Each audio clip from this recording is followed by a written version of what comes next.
Good afternoon. Welcome into another broadcast of Blue Raider Baseball coming to you from Ruston, Louisiana. We're on the campus of Louisiana Tech University.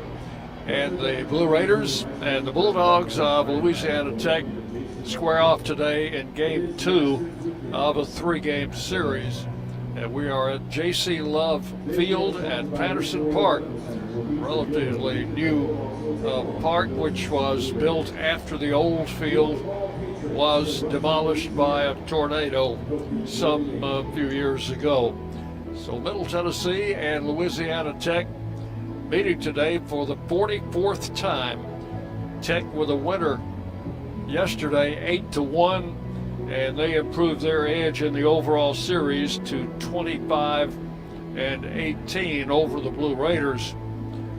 And they are 12-7 against Middle Tennessee here in Ruston. Teams played last year in Murfreesboro, and Tech won 2 of 3 in that series. So the Raiders will be trying to even up the series and also pick up their first road conference win of the season. Road wins have been hard to come by for the last 2-3 years for the Raiders. Last year they finished with a 3-13 record in conference games. So far this season, Raiders are 0-7 in games away from Murfreesboro. At home, they've been 5-1 at home, but overall on the road 1-10. So they'll go for that elusive road victory today. Conference USA, we'll check the scores from yesterday. Missouri State was a winner at Delaware by a score of 14-1 in a run rule game. Florida International, FIU, defeated Kennesaw 3-2 in Miami. In Lynchburg, Virginia, the big matchup between two of the league leaders, Jacksonville State and Liberty, that went to the Gamecocks of Jacksonville State 8-4, and they remain undefeated in Conference USA. Western Kentucky won at home against New Mexico State 7-3, and Dallas Baptist got a road victory at Sam Houston 6-4. And of course, La Tech defeated the Raiders 8-1 here yesterday. Conference standings, a little change since last night's or yesterday's games. Jacksonville State at 13-0, still in the driver's seat. Missouri State with a win, now in second place all by itself at 10-3. And Liberty and Dallas Baptist tied at 9-4. Then Louisiana Tech at 7-6. Kennesaw State and New Mexico State are each 6-7. The Raiders and Western Kentucky are each 5-8. Sam Houston is 4-9. FIU 3-10, and Delaware is 1-12. That's the way the standings shape up after yesterday's play. Missouri State at Delaware today. Dallas Baptist at Sam Houston. Most of these games will be starting about the same time we start. Missouri State and Delaware will start an hour earlier. Dallas Baptist and Sam Houston, Jacksonville State at Liberty, Kennesaw and FIU all starting at 2 o'clock. New Mexico State at Western will start at 3 o'clock this afternoon. We'll try to keep you updated on those scores as they come our way. Both teams have completed their batting practice. The field is empty right now except for a few Raiders out there limbering up, getting ready to go for this second game of the series.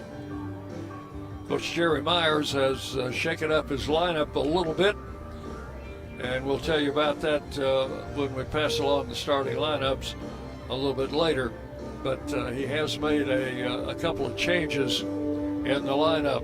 Louisiana Tech will be pitching a left-hander today named Hudson Rowan, who's 3-3, while the Raiders go with right-hander David Horn junior, David Orn, is 1-3 on the season. Beautiful day here. Just as yesterday, temperature 81 degrees, few white fluffy clouds up overhead, no threat of precipitation. Now the wind is blowing in. It's listed out of the east-southeast at 6. And due to the situation or the location of the ballpark, that wind is blowing in toward home plate. So it should help the pitchers out some. Will not benefit the hitters.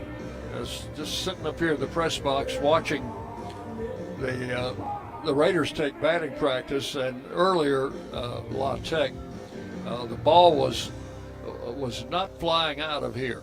The wind was knocking it down. Asked Coach Nichols about that because last night the wind was about the same, and we had I commented it didn't seem like the ball was flying a lot early in the game, and he said the wind died down toward the middle of the game, and that's about the time that the Bulldogs hit 2 out of the ballpark, 1 to center and 1 to right field. Right field is a short field here. It's only 325 down the line and only 350 into the power alley in right center. Left field is 315 down the line, but it extends out to 370 feet in left center. Center field is straight away 380 feet away from home plate. So it's going to take a pretty good poke to get one out of here against that breeze today, especially early in the game if the wind does not die down. We're going to take a break, and when I come back, we'll have the starting lineups for you. Also have a player interview coming up before first pitch. So we'll be back with more. Our pregame show continues on the Blue Raider Network from Van Wagner. Bring your game day style courtside with a stop at Lightning's locker room on the concourse. From bold new drops to timeless campus classics, we've got everything you need to turn heads from class to tip-off. Whether you're rocking a hoodie in the student section or sporting a tee around town, your look says it loud. You're here for the wins, the energy, and the tradition. So step up your style and your spirit, because at Lightning's locker room, the season never slows down, and every fan plays a part in the hype. Let's make every day feel like game day. The Blue Raiders are winners in the classroom, on the field, and the courts. Richard Lewis here. I want you to win in real estate also. Buying, selling, auction here in Tennessee, or along the Gulf Coast, a second home, or investing. Give me a call to help start that winning process. 615-319-9981. Oh, I'm never too busy for your referrals. Richard Lewis, Exit Realty, Bob Lamb & Associates. Nothing is more expensive than a missed opportunity that could have changed your life. Maybe you're just graduating high school, or are working and need to earn a degree to advance your career. Or you aspire to be a leader, and a graduate degree can make that happen. Whether you're just starting out or retooling for the future, Middle Tennessee State University can help you get there. MTSU, the University of Opportunities. Will Fraley, attorney at law, has experience you can count on. Former Blue Raider baseball player and MTSU alum Will Fraley serves Murfreesboro and the surrounding communities. Put a strong and experienced legal fighter on your case. Give Will Fraley a call and he can handle all of your legal matters, including criminal and domestic or family law. Visit willfraleylaw.com or call 615-410-7290. You're listening to MTSU Sports on WGNS. Welcome back into our countdown to first pitch. Middle Tennessee and Louisiana Tech meeting in the second game of a 3-game series here in Ruston, Louisiana. We'll take a look at the starting lineups brought to you by the Ascend Federal Credit Union, the exclusive credit union of Blue Raider Athletics. They have many locations around Middle Tennessee, but they have 5 convenient locations in Murfreesboro. So they have one close to you. Learn more at ascend.org. And now, starting lineup for the Blue Raiders, Coach Jerry Myers in his 4th year. We'll line them up this way. Owen Nowak will lead off and play center field. Tyler Minnick does the catching today, and he will bat second. Lane Akers moves up to third in the batting order, and he will be in left field today. Dean O'Neill plays first base. He'll bat cleanup and will be followed by Cooper Clapp, the second baseman, batting fifth. Brett Von Dolen will hit sixth, play third base.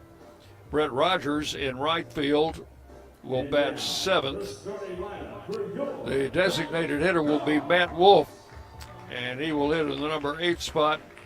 And a change at shortstop as Grant Snyder will be at shortstop, and he will bat ninth. It will be Grant Snyder's first start of the season. On the mound will be David Horn Jr., the senior, who is a native Californian, comes in with a 1-3 record. So that's the Raiders lineup. Nowak, Minnick, Akers, O'Neill, Clapp, Von Dolen, Rogers, Wolf, and Snyder with Horn pitching.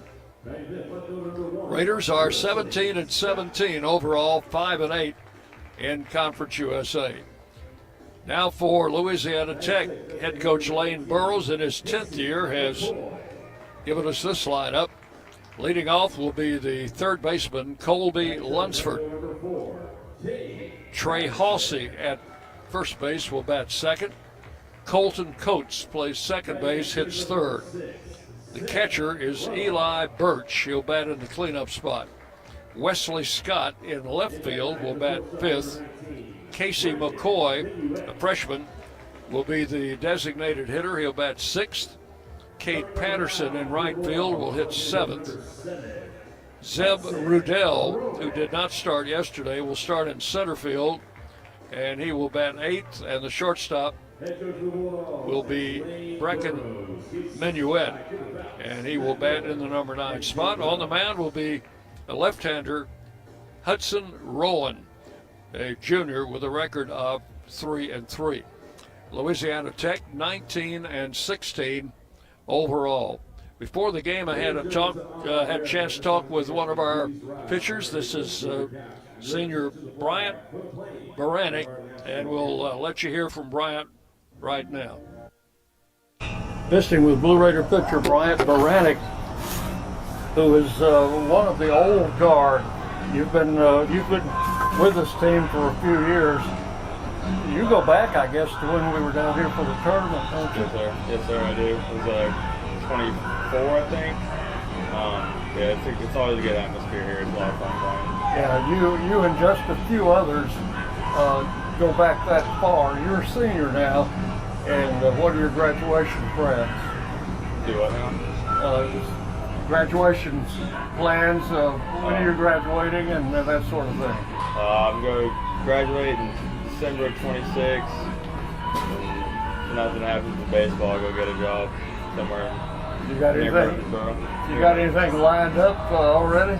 Yes, sir. I got a job with R3 Contractors. Okay.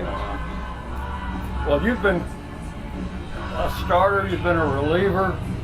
I think this year you've started a couple of midweek games. I don't guess, do you have a preference? You'd rather start than relieve, or does it make any difference to you? I don't mind. I'm not picky. I can do either or. I don't have a preference at all. You know, our pitching has gotten even thinner with Drew out. So you just have to wait to hear your name called. And I don't even know what the plans are for today, but I have a good idea that you're going to be on the mound at some point in this series. Yes, sir. Either today, come out today, or tomorrow. I'm not sure if I'll be starting or coming in relief. From your freshman year to now, how do you think you have developed as a pitcher and even as an individual? In my opinion, 90% of baseball is mental, 80% of pitching is confidence and just believing in yourself. If you think you can get hitters out, then you're probably going to get hitters out. Yeah. Have you changed your arsenal any as far as what pitchers you're throwing, or just trying to concentrate on the ones you use? I haven't really changed much. I'd say my biggest thing is getting ahead in the count early with a fastball or a slider. Those are my two best strike pitches right now. If I can, and I'm ahead, I'll go change up, try to get a chase pitch. When you struggle, it's been because of not being able to find the strike zone. So, but this year you've been really concentrating, I think, on throwing strikes, and you've been better. Yes, sir. First is strike, like I said. I preach that if I was a coach. It's really hard to get back ahead of the count if you can't throw strike one. If you were a coach, do you have any thoughts about that in the future? I have, but I don't know, we'll have to find out. Maybe if I have a son one day, I'll coach his team, coach his travel ball team. We'll see. You're a Middle Tennessee guy, so I guess you see a lot of the guys that you've played with in high school and maybe on other college teams coming in. I was watching them pitch.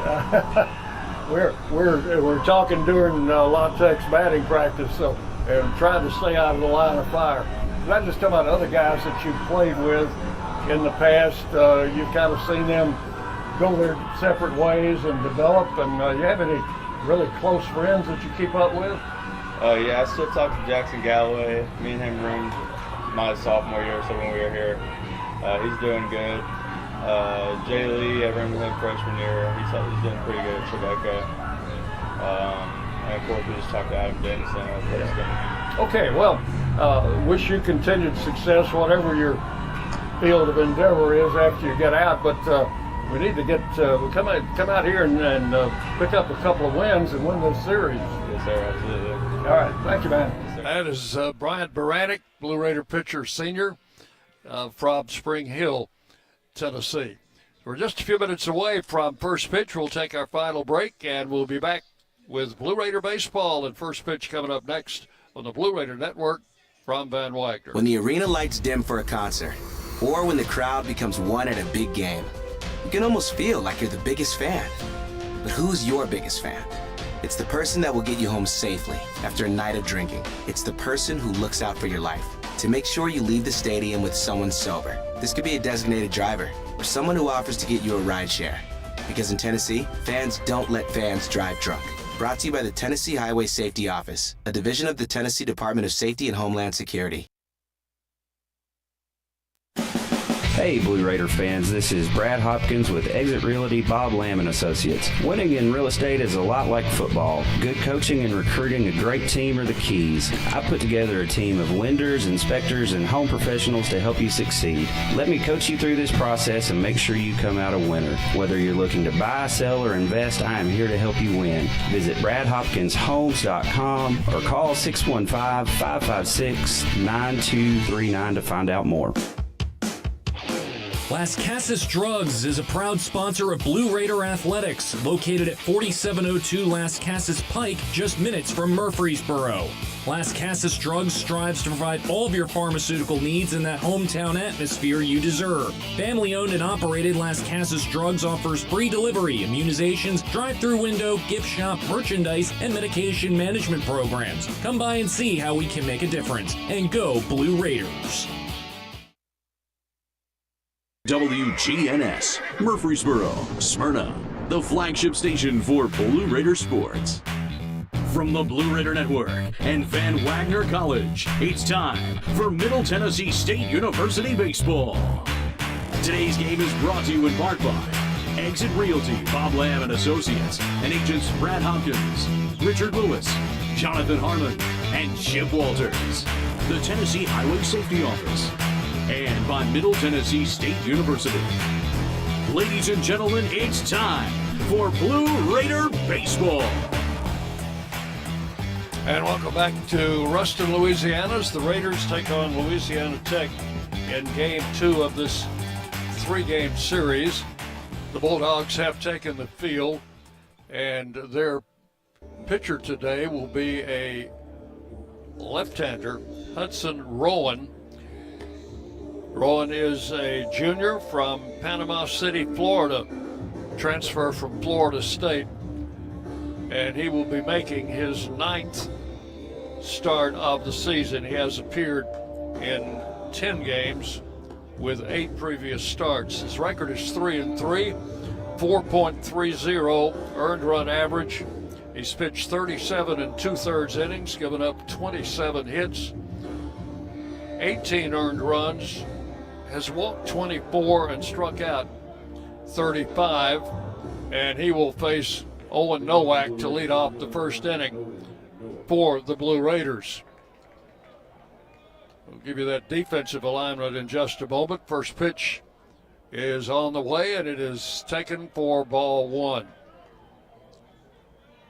Time at first pitch is 2:06.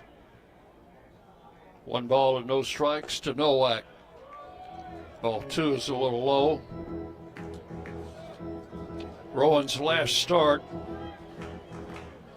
was on Friday of last week. Pitches inside ball 3, and that was against FIU in Miami. He went 4 1/3 innings, gave up 2 runs on 2 hits, but he walked 8 batters in 4 1/3 innings and struck out 7. He left, but was not credited with the win because he didn't go 5 innings. And there's ball 4 to Nowak outside, and the Raiders have the leadoff man on here in the first inning. Thomas Allen came in and closed out that game and went 4 2/3, no runs, no hits. We saw Allen for 2 innings last night. Rowan's primary pitch is a 4-seam fastball, also has a curveball and a split finger. Pitches inside to Tyler Minnick for ball 1. Raiders with a leadoff man on here in the first inning. Nowak takes a short lead at first, and Rowan, the left-hander, delivers, and that's inside for ball 2. 2 balls, no strikes. Rowan turns around, takes a deep breath, looks out at center field, and resets on the pitching rubber. 2-0 the count. Minnick looks at a strike, 2-1. Tyler Minnick hitting .277, leads the team in doubles with 13. And takes a strike, an off-speed pitch from the left-hander, and the count will go to 2-2 on Tyler Minnick. Raiders had no extra base hits yesterday, only 6 singles in the game. And looking to do a little bit more damage with the bats today. Ball 3 is high, and it's 3-2.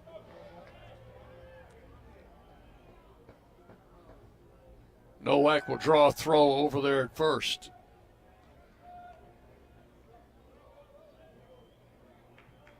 Nowak likes to run on occasion. We'll see what's going on here. 3 balls and 2 strikes to Tyler Minnick. And the pitch to the plate. And a little tap. Pitcher fell down, and it's going to roll foul down the third base side. Rowan, coming off the mound, slipped and fell. Had that ball stayed fair, it would have been trouble. But everybody comes back to their former spot.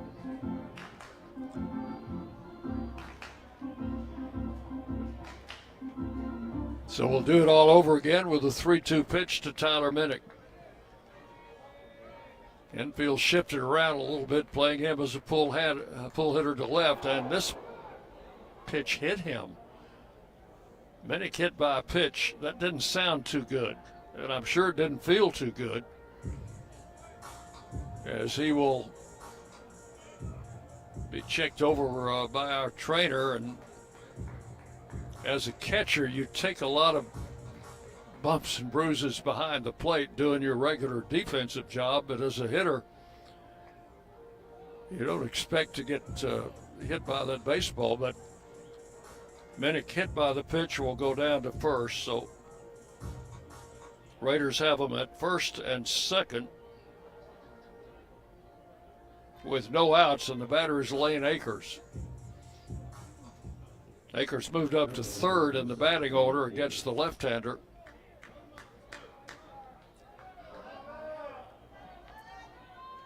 Hudson Rowan had a little control trouble early in this game. First and second, no outs. Akers around to bunt. Instead looks at a strike call, 0-1.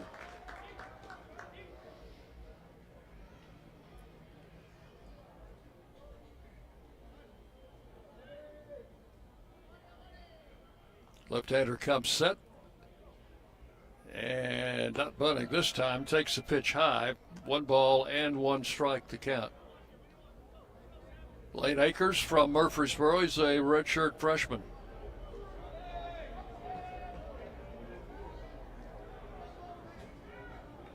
And the pitch to the plate, swung on, driven foul down the right side. It's going to be out in the out of the street behind the stadium.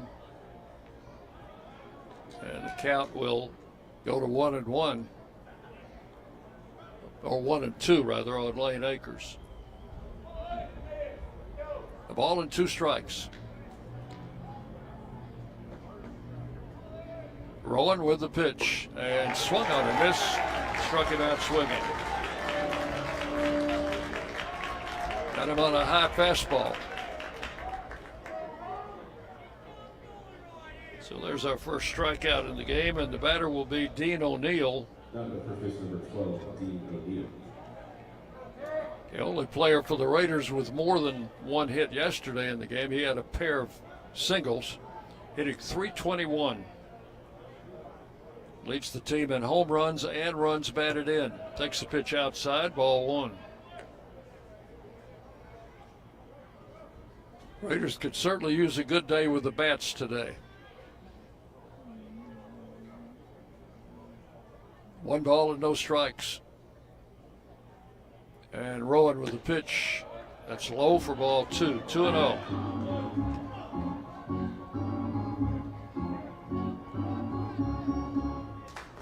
Rowan 6'2", 215, got good size.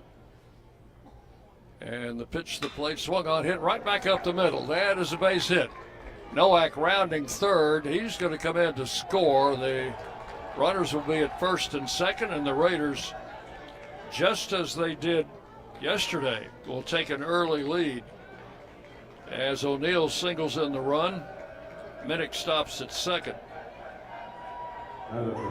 And for Dean O'Neill, that's RBI number 37 on the season. And the batter will be Cooper Clapp. First and second with 1 out. Raiders with an early 1-0 lead. Rowan's pitch. Clapp bunted, and it's going to be a foul ball back behind the plate. Count will be 0-1. I think he was bunting more for a hit there than trying to sacrifice the runners on. Lefty-lefty matchup here. Swinging a foul. Ooh! Third base coach Kevin Nichols had to duck out of the way. That ball buzzed his ear. Good thing he's got that batting helmet on, but did not get hit. That's a fancy move down there, getting out of the way. Count is 2 strikes on Clapp and called out on strikes. 4 out, number 2. 2 down in the first inning. 1 run is in, and the batter is Brett Von Dolan. Von Dolan moved up 1 notch in the batting order. He will be hitting 6th. Stands in at 238. Pitch to him is swung on and fouled over by the La Tech dugout. Their dugout down the third base side here. 1 strike to Von Dolan.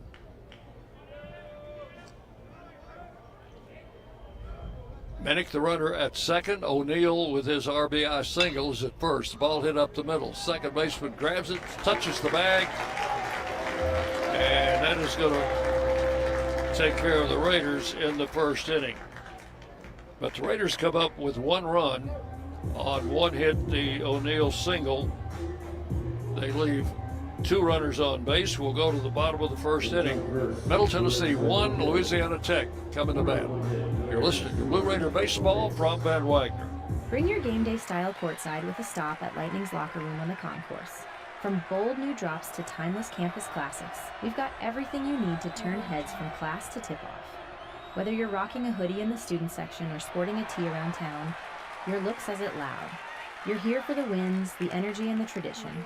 So step up your style and your spirit, because at Lightning's locker room, the season never slows down, and every fan plays a part in the hype.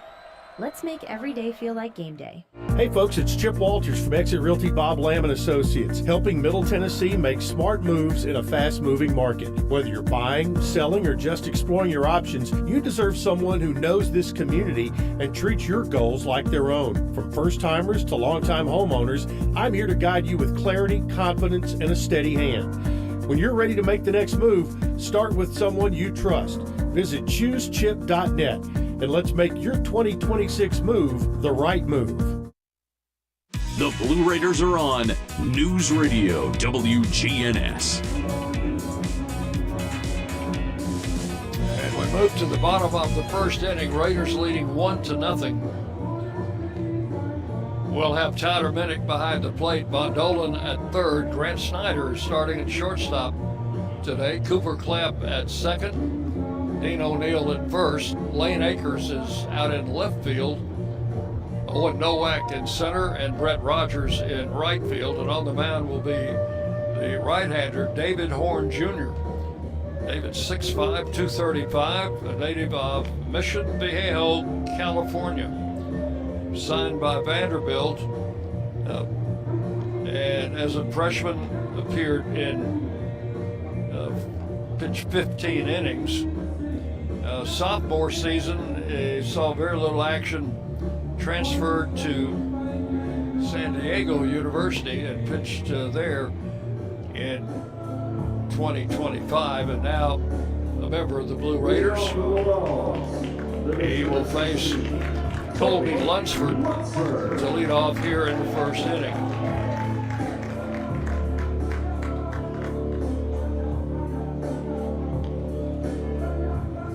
Lunsford yesterday had 3 hits and drove in 3 runs. He was kind of a pain in the side of the Blue Raiders. Stands in at .315, right-handed batter and a grad student. Pitch to him is in for a strike, 0-1. Lunsford steps out of the box.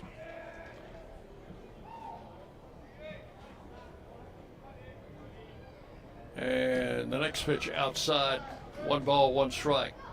Lunsford bats from the right side.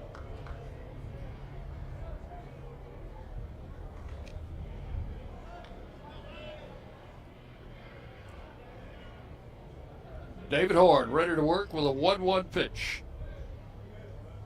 And it is swung on, foul straight back. Colby Lunsford, mentioned he was a grad student. He transferred here from Monroe, played 2 years at Monroe, and had a combined .308 average with 8 home runs in 2 seasons with the Warhawks just up the road a bit. There's a swing and a miss. Got him with a high fastball. Lunsford down on strikes for out number 1. The batter will be the first baseman, Trey Halsey. Halsey, big guy, 6'2", 240. He's a sophomore and out of West Monroe, Louisiana, and high school there. 4-time All-State player there for them. Big left-handed hitter, has 10 home runs to lead their team. And looks at a strike from David Horn, 0-1. 10 home runs, 32 runs batted in with a .303 batting average. Halsey stands in from the left side. And Horn's pitch is a breaking ball in there for a strike. 0-2. I noticed in David's last start, he was mixing that breaking ball in very effectively. Against Jacksonville, he went 6 innings, allowed 2 runs on only 3 hits, and had 6 strikeouts. That one just missed, and again an off-speed pitch. And it's 1 ball and 2 strikes. 1 out here in the bottom of the first inning. The Blue Raiders with an early 1-0 lead. The 1-2 pitch on the way, and it's a fastball low, 2-2. Halsey will be followed by the second baseman, Coates.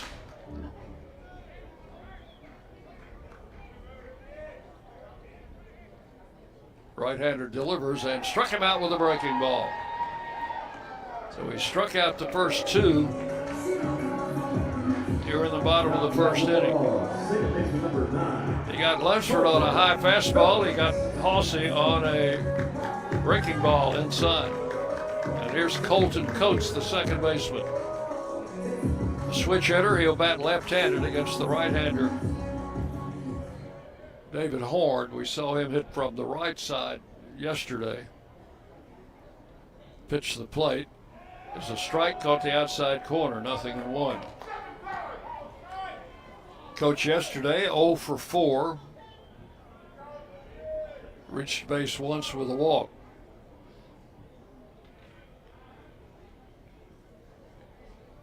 David Horn with the pitch inside. Count will go to 1 ball and 1 strike on Coates. That 0 for 4 saw his average slip below 300. He's at 299 now.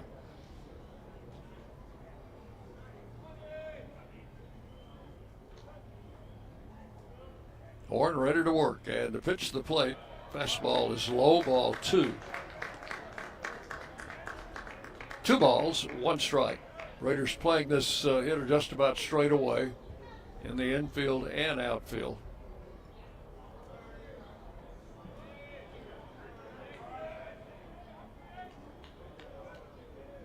Ready for the 2-1 delivery. Here it comes, and it's hit right back to the pitcher. Horn will run halfway to first, makes a little underhand toss over to O'Neill for the out. And that's a 3-up, 3-down inning for David Horn and the Blue Raiders. Nothing across in the first inning. We've completed 1 full inning of play in Ruston, Louisiana. Middle Tennessee 1, Louisiana Tech nothing. You're listening to Blue Raider Baseball from Van Wagner. At State Farm, when home and auto work as a team, you score and save money. I'm State Farm agent Andy Womack. Give me a call at 615-890-0850 and let's work together to win big by saving money on home and auto. With the service you get from State Farm, you might think our car insurance costs more. I'm State Farm agent Andy Womack. Give me a call at 615-890-0850 and let me show you with discounts up to 40%. You may find it even costs less. At Middle Tennessee Electric, we see the lines that link us all, illuminating our neighborhoods, empowering our businesses, and helping us to recharge. Because we believe in the power of good energy. Whether it comes from our grids, the sun, or a kind heart. And as your family and our region continue to grow, you can trust that we'll always be there for you. Middle Tennessee Electric, bringing good energy. Rutherford County's MTSU station, News Radio WGNS. Go to the top of the second inning. Raiders with a 1-0 lead. We'll have the bottom third of the batting order. Rogers, Wolf, and Snyder to face the left-hander Hudson Rowan. Rowan had a little trouble finding the plate in the first inning. Walked the first batter, hit the second batter, and after a strikeout, gave up a single to O'Neill for the Raiders' run in that inning. Brett Rogers takes the first pitch high for ball 1. Rowan comes right back with a fastball, and that's in there for a called strike. 1 ball, 1 strike to Rogers, redshirt sophomore out of Chattanooga. The 1-1 pitch misses outside, ball 2. And the umpires in the stands are at it early today. 2 balls and 1 strike. Pitch low for ball 3. 3-1. Matt Wolf will be the designated hitter, and he's on deck to hit next. And the pitch to the plate is inside for ball 4. So for the second straight inning, the Raiders get a leadoff walk. It cost Rowan in the first inning as he walked Nowak, and he later came around to score. So here's Matt Wolf, and as the designated hitter today, 184 average with 1 home run and 6 runs batted in. Rowan checks the runner at first, and the first pitch is a fastball in for a strike, 0-1 to Wolf.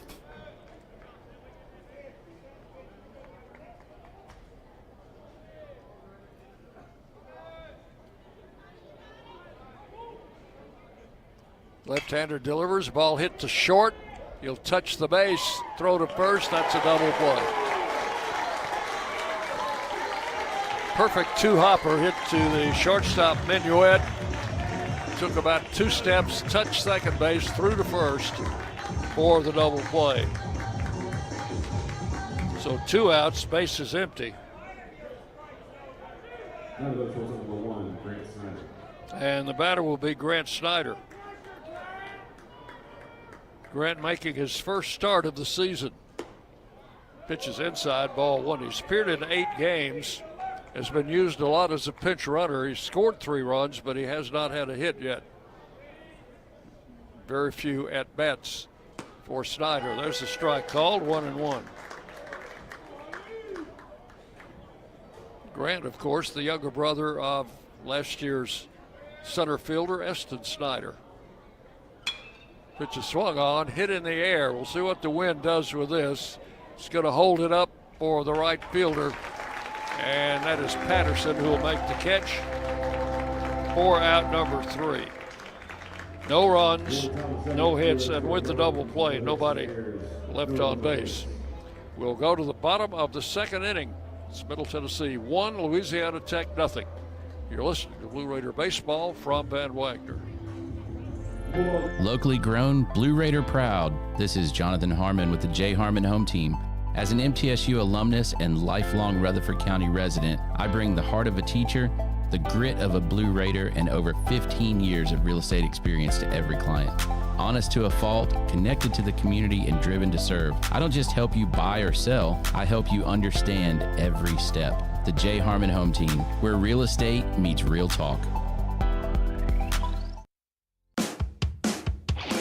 Las Casas Drugs is a proud sponsor of Blue Raider Athletics, located at 4702 Las Casas Pike, just minutes from Murfreesboro. Las Casas Drugs strives to provide all of your pharmaceutical needs in that hometown atmosphere you deserve. Family-owned and operated, Las Casas Drugs offers free delivery, immunizations, drive-through window, gift shop, merchandise, and medication management programs. Come by and see how we can make a difference. And go Blue Raiders. The Blue Raiders play here. News Radio WGNS. Bright sunshine on a Saturday afternoon in Ruston, Louisiana. Ruston located in the northeast part of the state, just down the road from Monroe.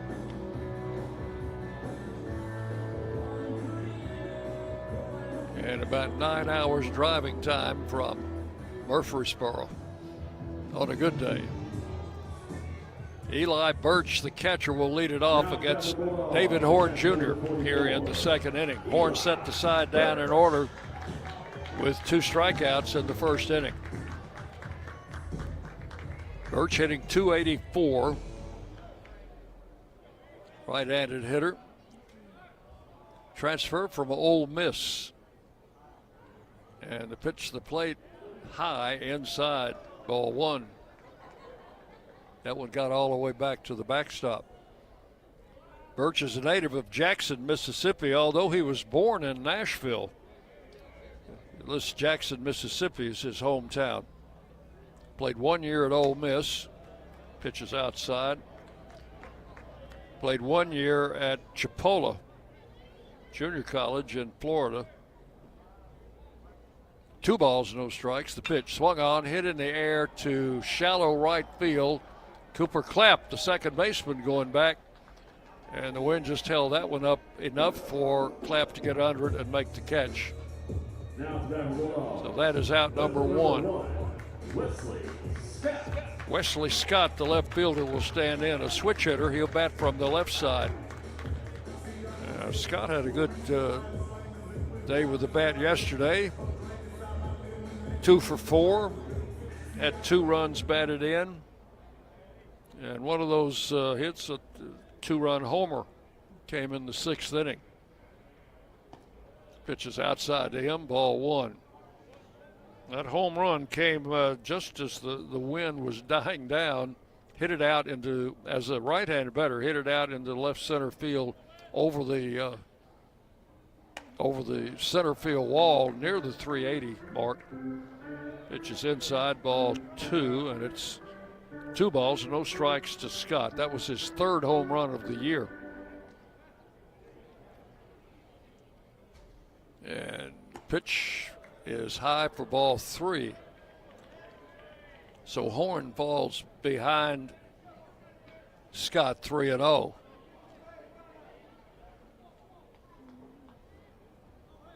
Bondolan playing the left-handed hitter up on the green turf. Pitch is a strike called, 3-1. This is an all-turf field.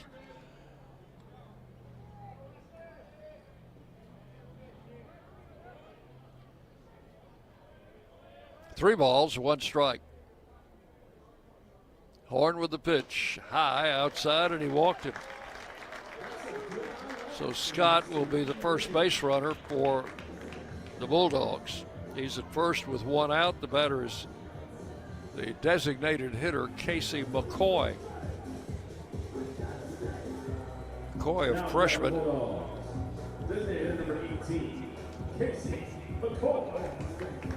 He had a home run to right field yesterday.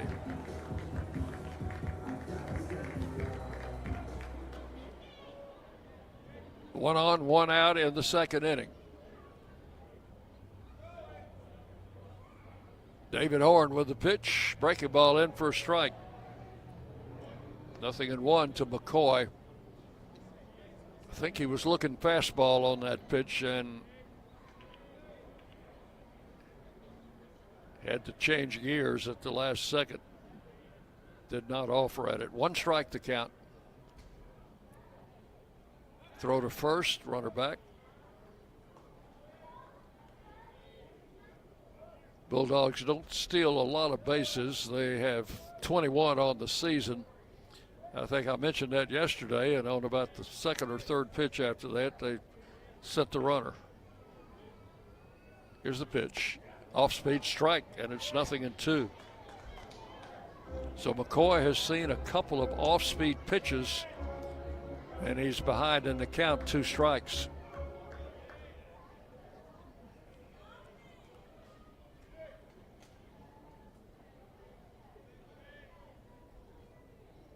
Horn with a 2-strike pitch, line to right field. Rogers over on the run, makes the catch. The runner had broken on the sound of the bat hitting ball and had to make a quick return to first base. Got back in time. That is out number 2. Nice running catch. That was a line drive off the bat of McCoy. The batter is Cade Patterson, the right fielder.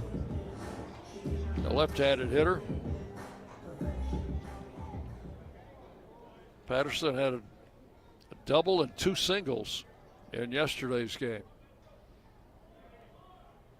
Horn with the pitch. That's a strike on the inside corner, 0-1.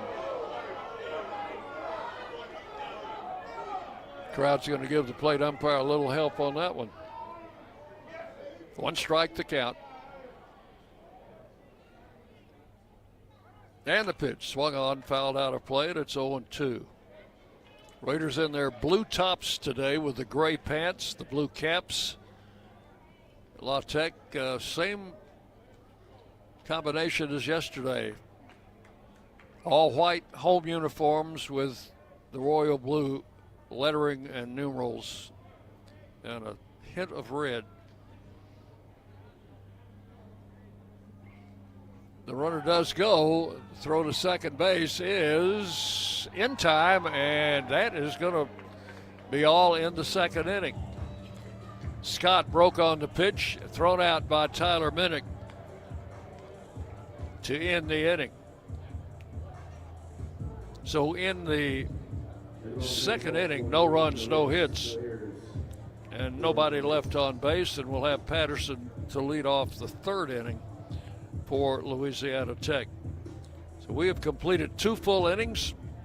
It's Middle Tennessee 1, Louisiana Tech nothing. You're listening to Blue Raider Baseball from Van Wagner.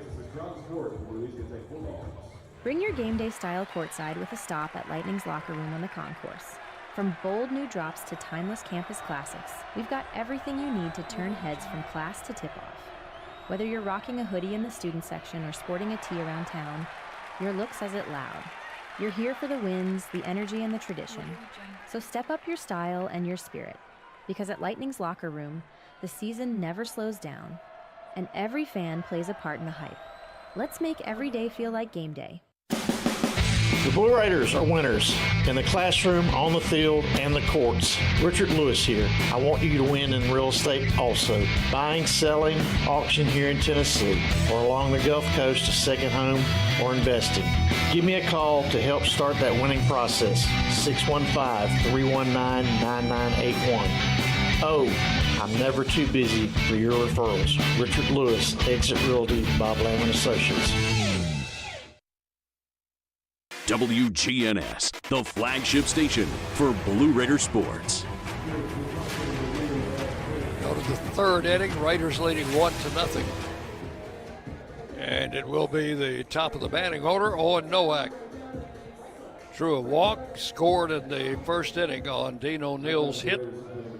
Nowak leading it off here in the third. Stands in from the left side against the left-handed pitcher Hudson Rowan. And first pitch to Nowak, swung on and hit down the left field line. A long run for the left fielder, dives, can't get it. That's a foul ball. That ball was tailing off and curving foul, and the left fielder made a diving attempt to catch it and hit the dirt pretty hard. That's Wesley Scott. And he has not gotten back on his feet yet. Now one of his teammates comes over and helps him up. He'll get a nice round of applause from the home crowd here for his effort. That will be a long strike on Nowak.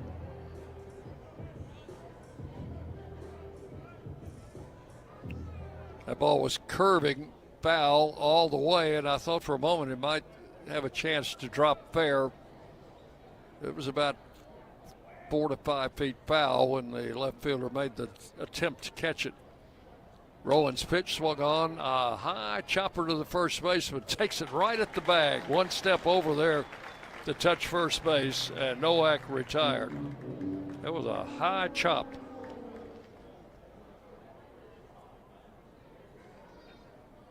Before the advent of all turf fields, that would be called a Baltimore chop.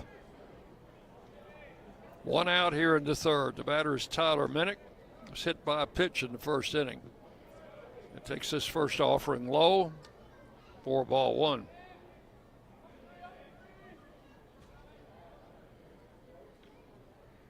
Rowan with the pitch inside, almost hit him again. 2 balls, no strikes.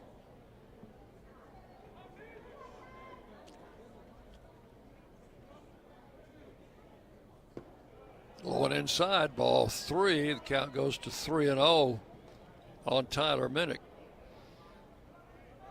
It's one out here in the third.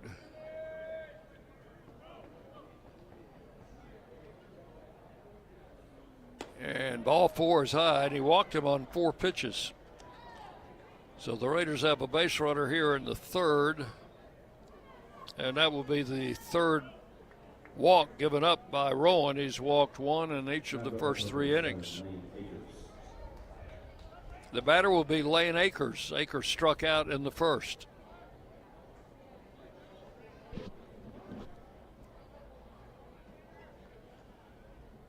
So a runner at first, 1 out.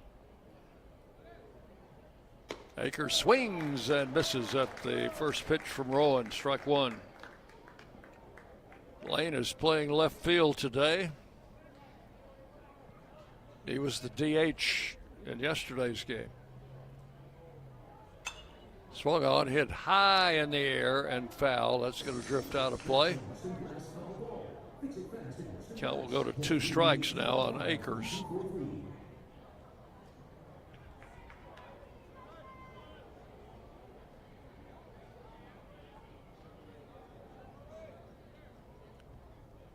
Lefty's pitch hit to right field. Long run by the right fielder. Can't get it. It's over his head.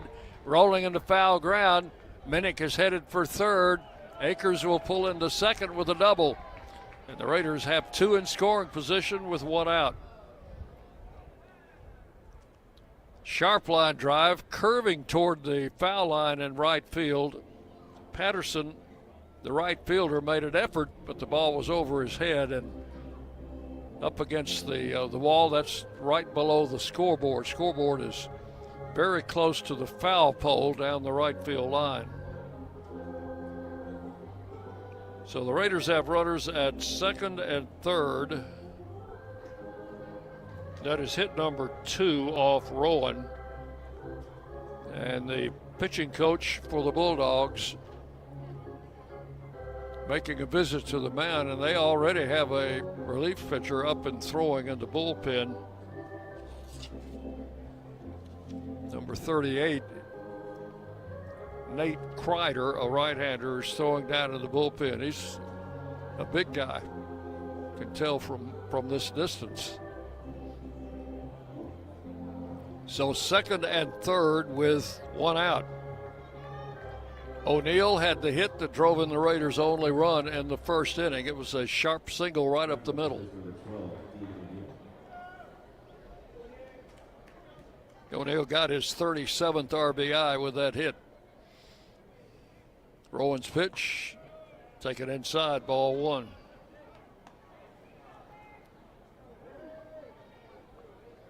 Tyler Minnick, the runner at 3rd. Lane Akers at 2nd. Plate umpire calls time. I think O'Neill asked for time. 1 ball, no strikes. And the left-hander delivers on a ground ball to 3rd. They're going to come home. They've got the runner trapped between 3rd and home. Akers is standing on 3rd. The batter goes to 2nd. Minnick now will race to the plate, and the tag is made by the first baseman.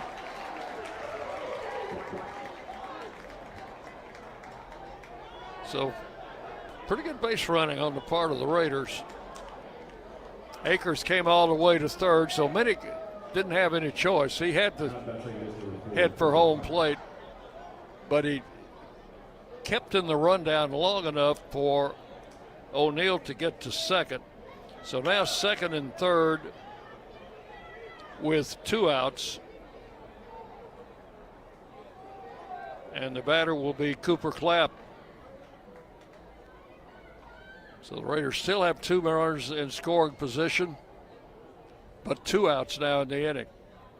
Pitch to Clapp, swung on, hit up the middle. Second baseman grabs it, throws to first, and just got it. That's a good play, and that saved a run for Louisiana Tech. Clapp will ground out 2nd to 1st.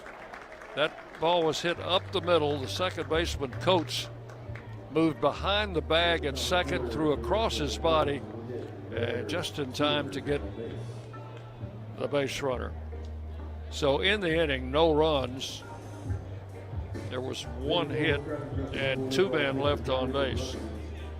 We'll go to the bottom of the third inning. Middle Tennessee 1, Louisiana Tech nothing. You're listening to Blue Raider Baseball from Van Wagner. Nothing is more expensive than a missed opportunity that could have changed your life. Maybe you're just graduating high school or are working and need to earn a degree to advance your career. Or you aspire to be a leader, and a graduate degree can make that happen. Whether you're just starting out or retooling for the future, Middle Tennessee State University can help you get there. MTSU, the University of Opportunities. Will Fraley, attorney at law, has experience you can count on. Former Blue Raider baseball player and MTSU alum Will Fraley serves Murfreesboro and the surrounding communities. Put a strong and experienced legal fighter on your case. Give Will Fraley a call and he can handle all of your legal matters, including criminal and domestic or family law. Visit willfraleylaw.com or call 615-410-7290. You're listening to MTSU Sports on WGNS.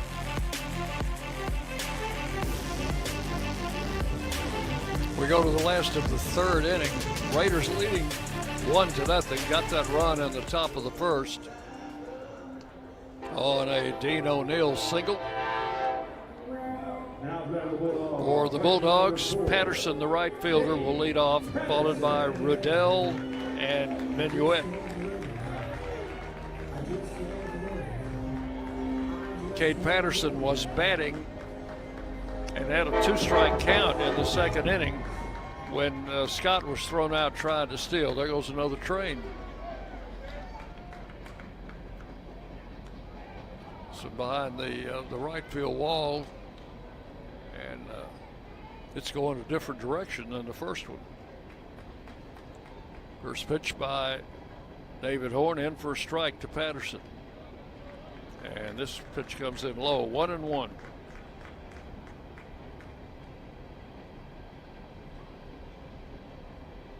Patterson, a redshirt sophomore, a native from Ruston. Swings and fouls it over by the Blue Raider dugout. Now we'll go to 1 ball and 2 strikes.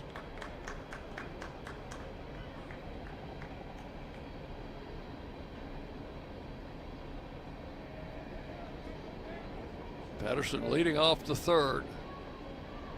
Got that bat choked about 3 inches from the end. And takes the pitch outside for ball 2. 2-2. Don't see many batters choke up that much anymore. 2-2 pitch. Just missed the knees, ball 3.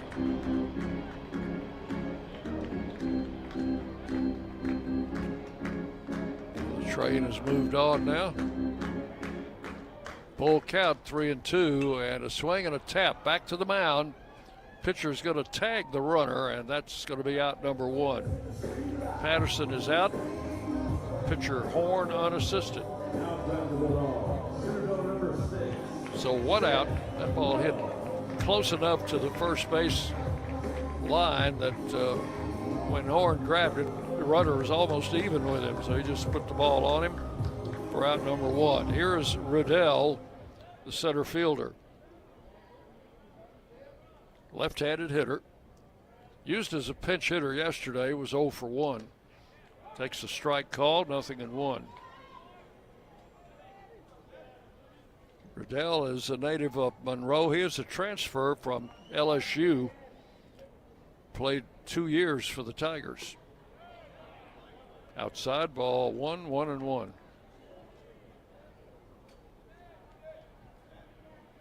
.181 is his average coming into today.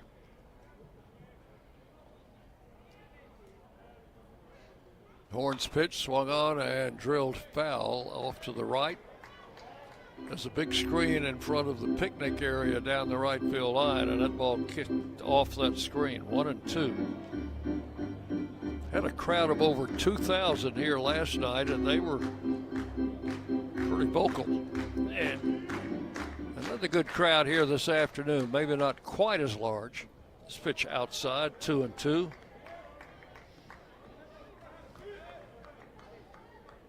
All the folks out behind the right field wall, there's a little hill out there providing some seating, but mostly people are just standing around or brought their own deck chairs.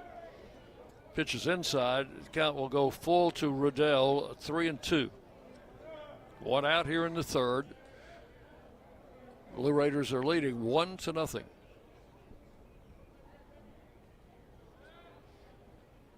And Horn with the 3-2 pitch, swung on and missed, struck him out. Riddell down on strikes for out number 2. That is the third strikeout for David Horn. Batter is Brecken Minuet. Shortstop, a junior.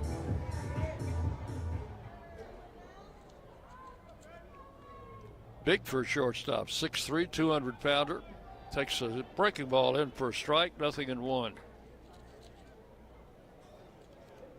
Minuet, a native of Houston, Texas, and out of McLennan Community College. So his first year with the Bulldog program. Ground ball to third. Von Dolan has it. Over to first in time, and this is a 1-2-3 inning for David Horn. No runs, no hits, and nobody left. Totals after 3 innings for the Blue Raiders. 1 run, 2 hits, no errors, and for Louisiana Tech, they have zeros across, nothing across, as Horn has faced the minimum 9 batters over the first 3 innings. We'll go to the 4th. You're listening to Blue Raider Baseball from Van Wagner. When the arena lights dim for a concert, or when the crowd becomes one at a big game, you can almost feel like you're the biggest fan. But who's your biggest fan? It's the person that will get you home safely after a night of drinking. It's the person who looks out for your life to make sure you leave the stadium with someone sober. This could be a designated driver or someone who offers to get you a ride share. Because in Tennessee, fans don't let fans drive drunk. Brought to you by the Tennessee Highway Safety Office, a division of the Tennessee Department of Safety and Homeland Security. Hey Blue Raider fans, this is Brad Hopkins with Exit Realty Bob Lamb & Associates. Winning in real estate is a lot like football. Good coaching and recruiting a great team are the keys. I put together a team of lenders, inspectors, and home professionals to help you succeed. Let me coach you through this process and make sure you come out a winner. Whether you're looking to buy, sell, or invest, I am here to help you win. Visit BradHopkinsHomes.com or call 615-556-9239 to find out more. The Blue Raiders are on News Radio WGNS. Go to the 4th inning. Raiders leading 1-0. Our umpires today, same as yesterday, different spots. Dylan Bradley is the home plate umpire. Christopher Tipton at first base. Kyle Stutz, who had home plate last night, is at third base. And the first pitch to Von Dolan, popped high in the air. First baseman drifting over. Second baseman's going to call for it. Coates will make the catch for out number 1. Dolan pops out for the first out. Home plate umpires, the same umpire we had behind home plate 1 week ago in the last game of the Jacksonville series. So he has, he saw David Horn in that game. First pitch is inside to Brett Rogers for ball 1. Horn pitched 6 innings in that contest. Missing outside is Hudson Rowan with ball 2. 2-0 to Rogers. Brett drew a walk in the second inning.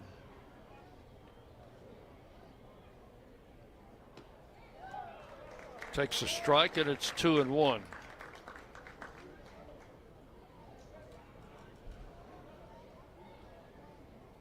One out here in the 4th. Strike 2 is called. Letter high fastball from the left-hander Rowan. 2 balls, 2 strikes.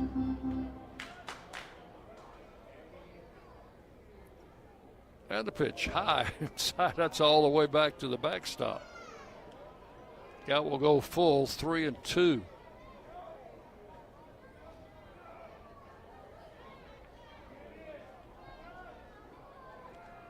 It would have been called a wild pitch had there been anybody on base.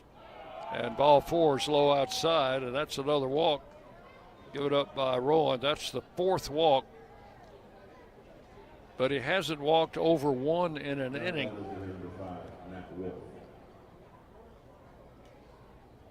Nowak walked in the first inning as the leadoff batter, came in to score. Rogers walked in the second. Minnick in the third, and now Rogers again on first with a base on balls here in the 4th. Here's Matt Wolf hit into a double play after that walk to Rogers in the second inning. Throw over to first, runner back. Brett with 8 stolen bases on the season. Been caught 3 times. Pitch to the plate. Wolf hits it into the right center field, but the right fielder Patterson moving over and will make the catch for out number 2. So 2 up and 2 down here in the 4th, and Grant Snyder will bat. Grant making his first start of the season out of Page High School, native of Franklin. Takes the pitch high and inside. 4-1. He is a redshirt sophomore. 1 ball, no strikes. Foul out of play to the right. 1-1. Started a few games as a freshman, and he was hurt most of last year.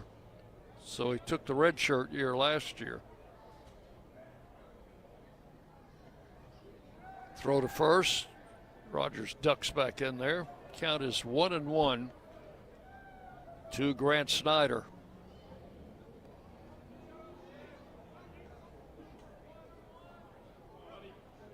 And the left-hander Rowan ready to work the pitch.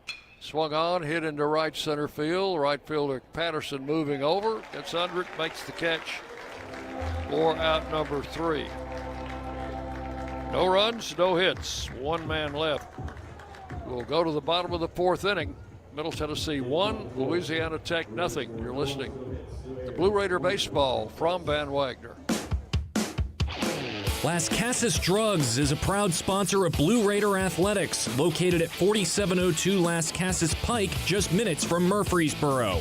Las Casas Drugs strives to provide all of your pharmaceutical needs in that hometown atmosphere you deserve. Family-owned and operated, Las Casas Drugs offers free delivery, immunizations, drive-through window, gift shop, merchandise, and medication management programs. Come by and see how we can make a difference. And go Blue Raiders! Bring your game day style courtside with a stop at Lightning's locker room on the concourse. From bold new drops to timeless campus classics, we've got everything you need to turn heads from class to tip-off. Whether you're rocking a hoodie in the student section or sporting a tee around town, your look says it loud. You're here for the wins, the energy, and the tradition. So step up your style and your spirit, because at Lightning's locker room, the season never slows down, and every fan plays a part in the hype. Let's make every day feel like game day. Rutherford County's MTSU station, News Radio WGNS.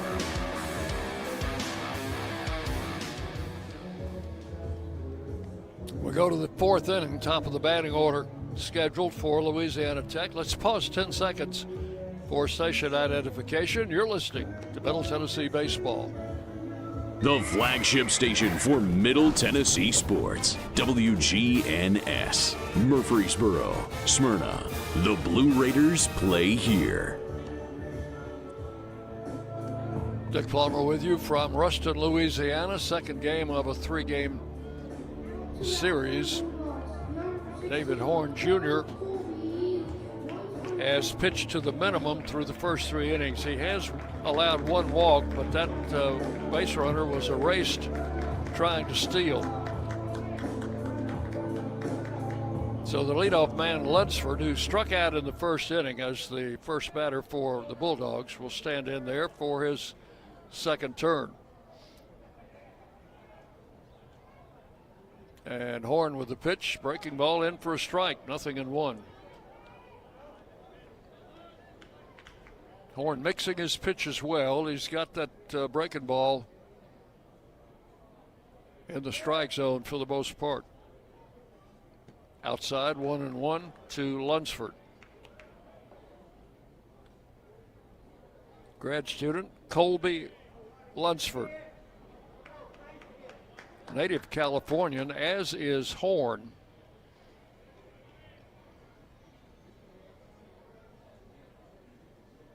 And the 1-1 pitch on the way. That's a letter-high fastball in for a strike, 1-2.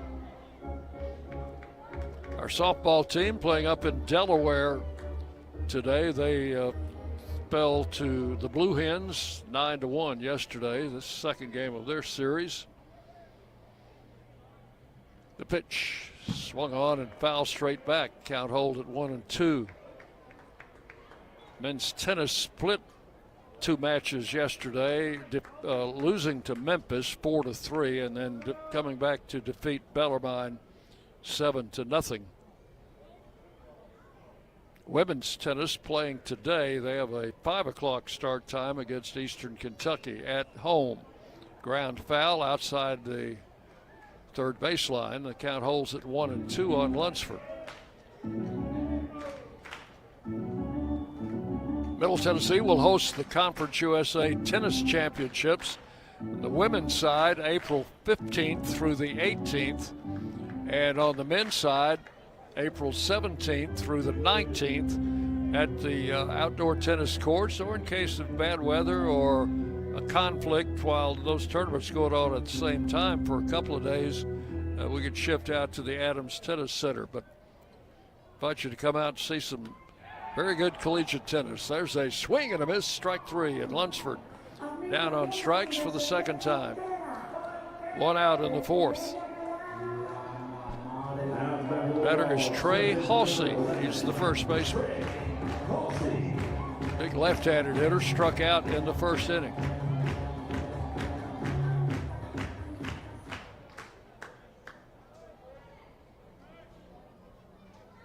Here's the pitch to Halsey. Swings and fouls it straight back, strike 1. Raiders got a run in the top of the first inning. They made it stand up so far. Of course, that happened yesterday. We were fine until the 5th. Pitch is just below the knees. Ball 1, 1-1.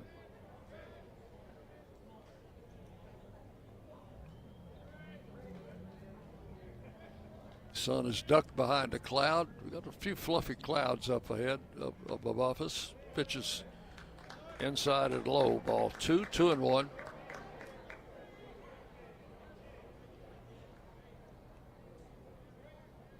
Halsey waving that bat back and forth. And David Horn with the pitch. Swung on, ground ball off the pitcher's glove into center field. That's a base hit and the first hit of the game for the Bulldogs. He almost knocked Horn's glove off his hand as the ball, after it touched leather, went out into center field.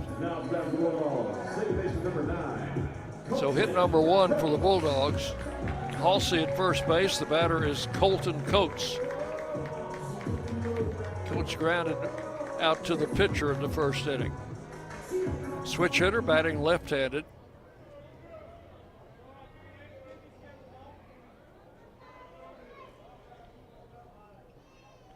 Horn comes set, and the pitch. Swung on, fouled out of play. 1 strike to the Bulldogs' second baseman, Colton Coates. Out of South Haven, Mississippi. That's really a suburb of Memphis.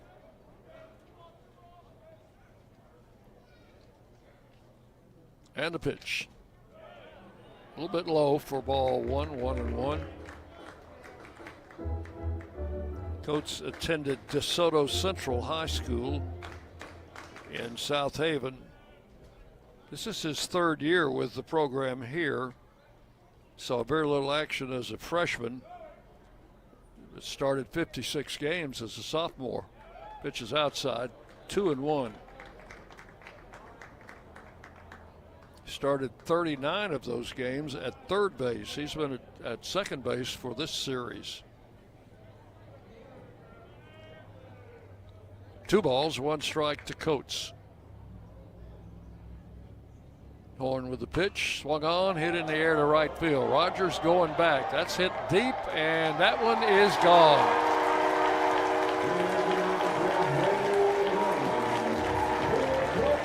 The wind would not hold that one up. And Coates with a home run, his 4th of the season, puts the Bulldogs on top 2-1 here in the 4th inning.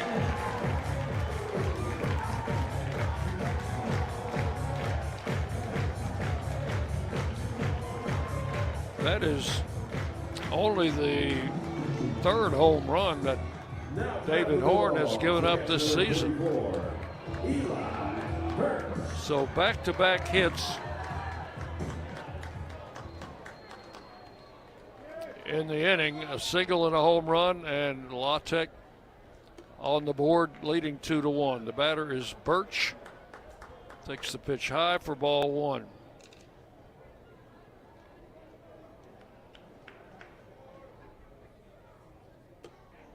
There's a strike. 1-1. Birch popped out in the 2nd inning. 3rd home run of the series for the Bulldogs. Swing and a miss. The count will go to 1-2. And again, that ball hit over the short right field wall, but I think it would have been gone at home too. 1 ball, 2 strikes. Swing and a foul back. Count holds at 1-2.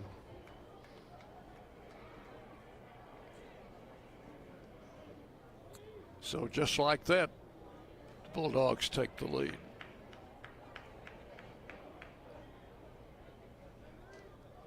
Here's the 1-2 pitch, and a slow bouncer hit to short. Snyder charges, throws across and got him by a couple of steps. And that is out number 2. 2 down, and the batter will be Wesley Scott. He was the victim with a home run yesterday. Hit it in the 6th inning.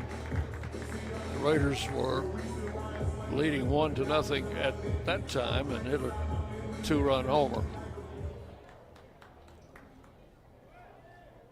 So they are following the same script, except a little bit earlier in the game.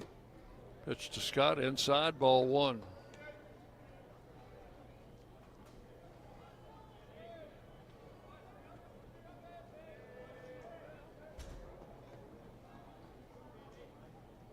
And the right-hander delivers low for ball 2, 2-0.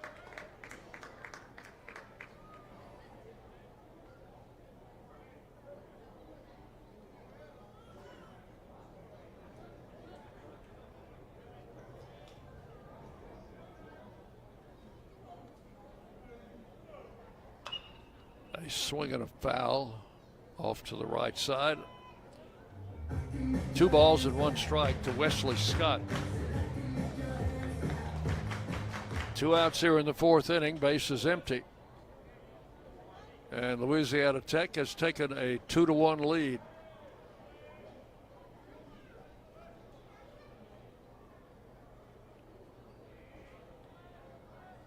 Horn's pitch, breaking ball misses high for ball 3, and it's 3-1.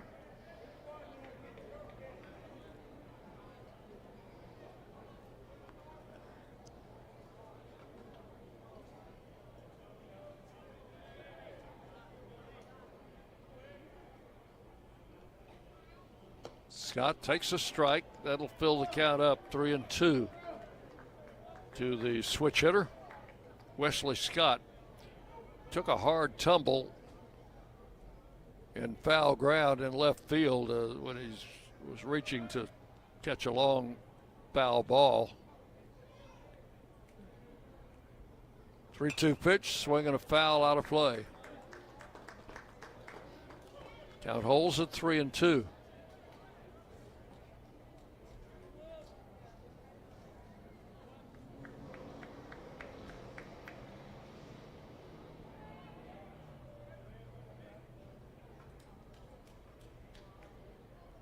Horn ready with the 3-2 pitch. And again, a foul ball grounded over in front of the Blue Raider dugout.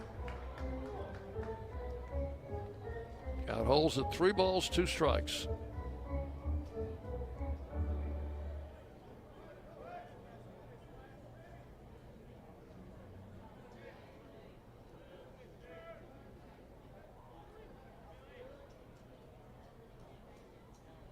Horn with the 3-2 pitch. Another foul ball out of play. That went off to the left side. So the plate umpire gets some more baseballs. The Horns just fouled him off up there. And extending David Horn's pitch count with each foul ball.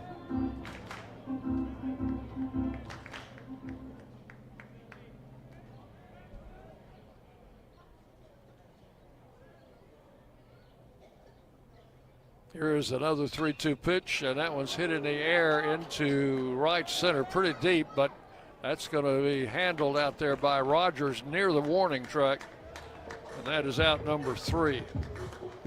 So that's all in the 4th. Bulldogs come up with 2 runs on 2 hits, and nobody left on base. We'll go to the 5th inning. It's now Louisiana Tech 2, Middle Tennessee 1. You're listening to Blue Raider Baseball from Van Wagner.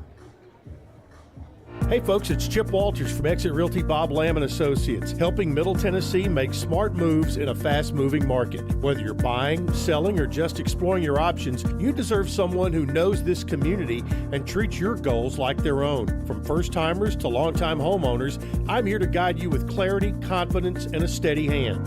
When you're ready to make the next move, start with someone you trust. Visit ChooseChip.net and let's make your 2026 move the right move. At State Farm, when home and auto work as a team, you score and save money. I'm State Farm agent Andy Wama. Give me a call at 615-890-0850 and let's work together to win big by saving money on home and auto. With the service you get from State Farm, you might think our car insurance costs more. I'm State Farm agent Andy Wama. Give me a call at 615-890-0850 and let me show you with discounts up to 40%. You may find it even costs less. The Blue Raiders play here. News Radio WGNS.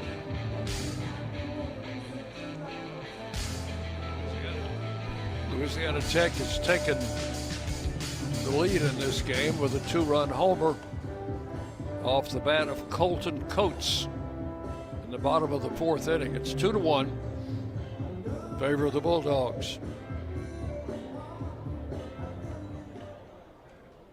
Owen Nowak will start the 3rd go-around for the Raiders, leading off here in the 5th inning. He walked and scored in the 1st, grounded out in the 3rd inning, and leading off here in the 5th. First pitch to him is a strike call, 0-1. The pitcher, Hudson Rowan, in his last start, lasted 4 1/3 innings. But that was due to his inability to throw strikes. He only gave up 2 hits over the first 4 1/3, but he walked 8. That was in a win over FIU.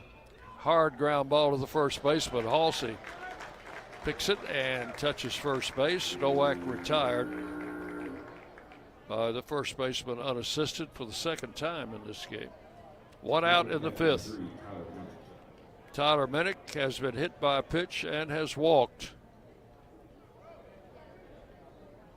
Yet to have an official at bat. Takes the pitch high for ball 1.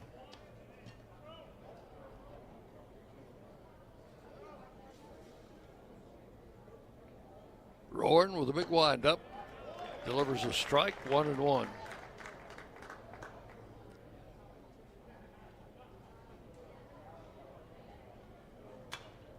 Minnick swings and fouls it back over our heads and out of play, and the count will go to 1 ball and 2 strikes.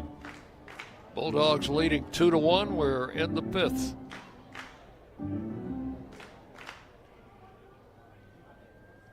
A 1-2 count to Tyler Minnick. It takes the pitch high and outside, 2-2.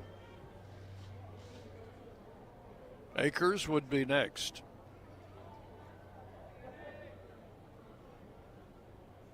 Inside, backed him away, and the count goes full to Minnick, 3-2. They've got that right-hander up in the bullpen again down the left field line. There's a swing and a ball popped high in the air behind the plate. Catcher coming back. That one you might have heard hit the roof of the press box. The count holds at 3-2.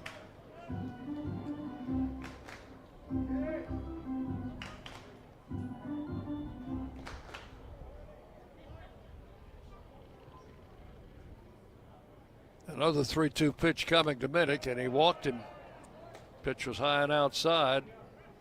So he's walked one batter an inning. It's the 5th walk, and we're in the 5th inning.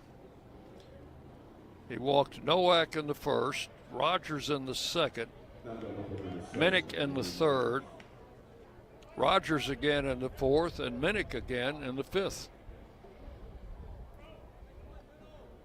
Here's Lane Akers. He has struck out and then doubled in the 3rd, but the Raiders were unable to take advantage of a great scoring opportunity after that hit.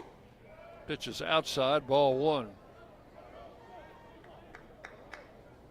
Got 2 pitchers down in the pen now. Right-hander, and I think that's another left-hander. Here's the pitch. A strike called, and it's 1-1.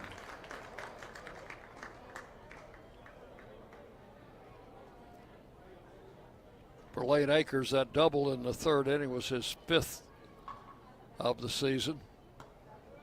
Pitch just missed. That's ball 2, 2-1.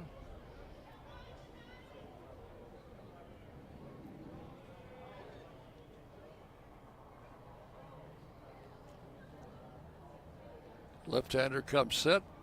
Akers hits it in the air to right field. That one's deep. Right fielder drifting back. Warning track makes the catch.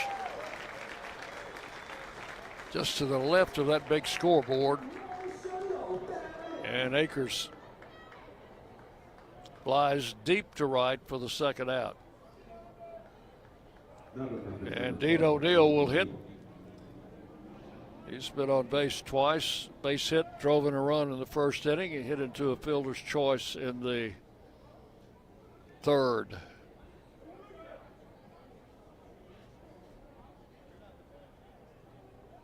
Minnick is the runner at first, 2 outs. The pitch is outside to O'Neill. 4-1.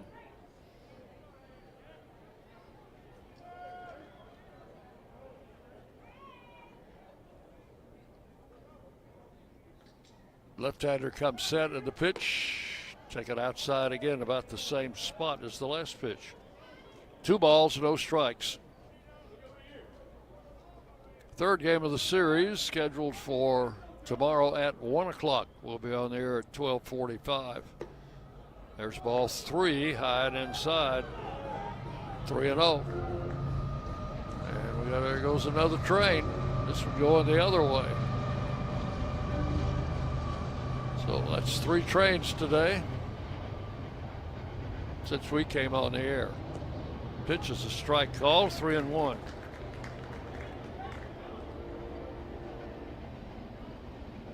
A lot of containers of those flatbeds stacked on top of each other.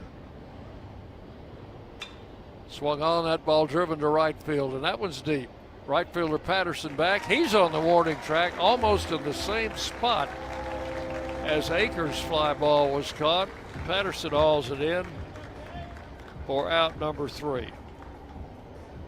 So 2 warning track fly ball outs will end the inning. No runs, no hits, and 1 left. We are halfway home in this game. We'll go to the bottom of the 5th inning. Louisiana Tech 2, Middle Tennessee 1. You're listening to Blue Raider Baseball from Van Wagner. At Middle Tennessee Electric, We see the lines that link us all, illuminating our neighborhoods, empowering our businesses, and helping us to recharge. Because we believe in the power of good energy. Whether it comes from our grids, the sun, or a kind heart. And as your family and our region continue to grow, you can trust that we'll always be there for you.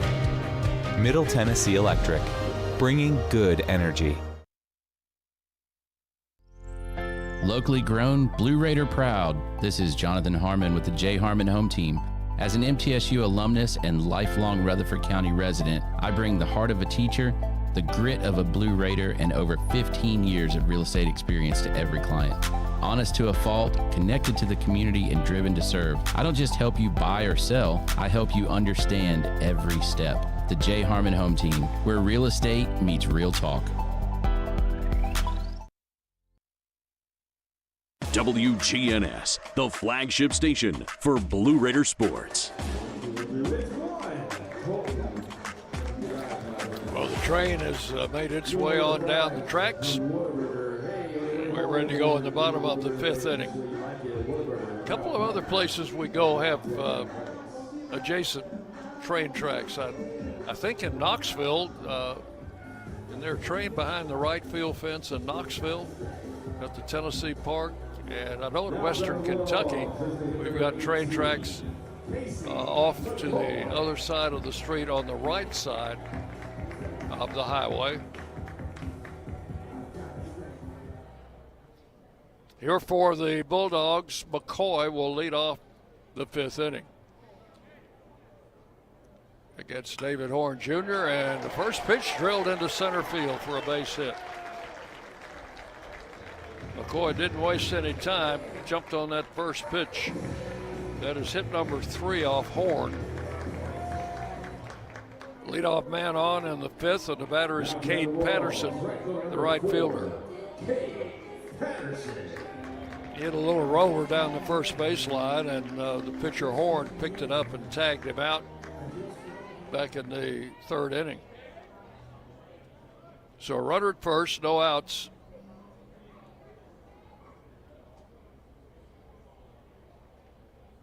Horn with the pitch, and it is a strike on the outside corner, 0-1.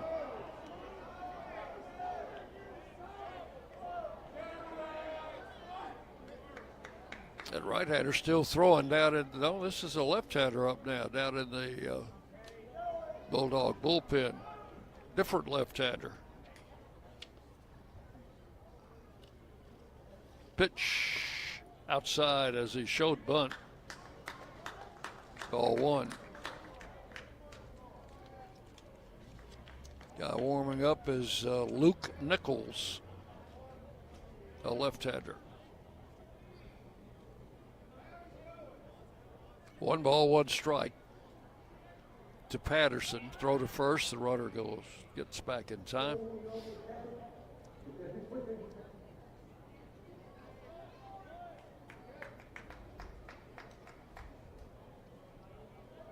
Horn comes set. The runner goes. The pitch is popped up. Left side. It's going to be Grant Snyder in shallow left field. Makes the running catch. And the runner has to make a quick return to first base. It's 1 out. They started the runner and played a little hit and run. Patterson popped out. So 1 out, runner at first. The batter is Rudell. Struck out in the third. Left-hand hitter stands deep in that box. Back foot right on the back line of the batter's box. And you can see the batter's box clearly here since it's on turf and is painted in. After a throw to first, Horn ready with the pitch, and it skips up there and blocked by Minnick, ball 1.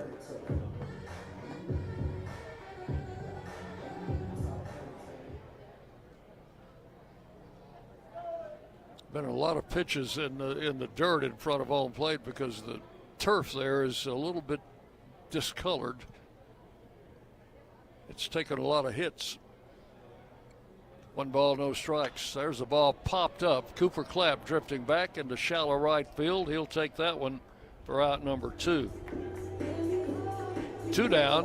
McCoy remains at first. The batter is Minuet, the shortstop. Grounded out in the 3rd inning.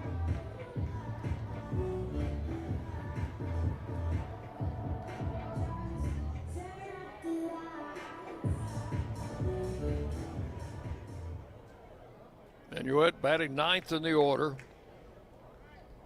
He's got a pretty good batting average, 281. Quick throw to first, runner back. That's McCoy, who led off the inning with a single. 2 pop-outs have followed that, and now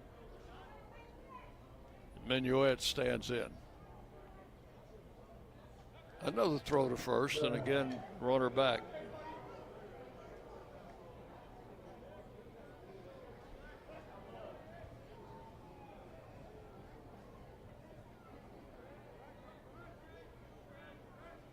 Horn comes set.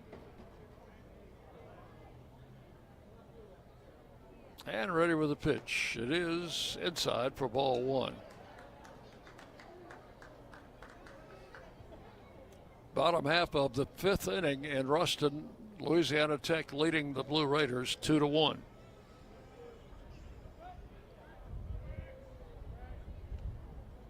And the pitch. Check swing and a foul off to the screen. 1 ball, 1 strike. Team is staying at the Courtyard by Marriott off one of the access roads here, and it's only about 6 or 7 minutes from the ballpark.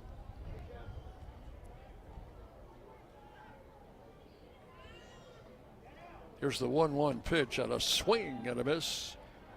1-2. The only problem I've got with that, and I shouldn't complain about accommodations, but they don't have complimentary coffee in the lobby. That's a negative in my book. The 1-2 pitch, the runner goes, throw to second gets bashed and goes into short center field, but McCoy was sliding into second. And now he is called out. This may be on batter interference. So that is going to end the inning. We're thinking it's batter interference on the throw down to second base. So that's going to be all in the 5th inning. No runs, 1 hit, and 1 left. We've completed 5 full innings. It's Louisiana Tech 2 and Middle Tennessee 1. You're listening Blue Raider Baseball from Van Wagner. Las Casas Drugs is a proud sponsor of Blue Raider Athletics, located at 4702 Las Casas Pike, just minutes from Murfreesboro. Las Casas Drugs strives to provide all of your pharmaceutical needs in that hometown atmosphere you deserve. Family-owned and operated, Las Casas Drugs offers free delivery, immunizations, drive-through window, gift shop, merchandise, and medication management programs. Come by and see how we can make a difference. And go Blue Raiders! Bring your game day style courtside with a stop at Lightning's locker room on the concourse. From bold new drops to timeless campus classics, we've got everything you need to turn heads from class to tip-off. Whether you're rocking a hoodie in the student section or sporting a tee around town, your look says it loud. You're here for the wins, the energy, and the tradition.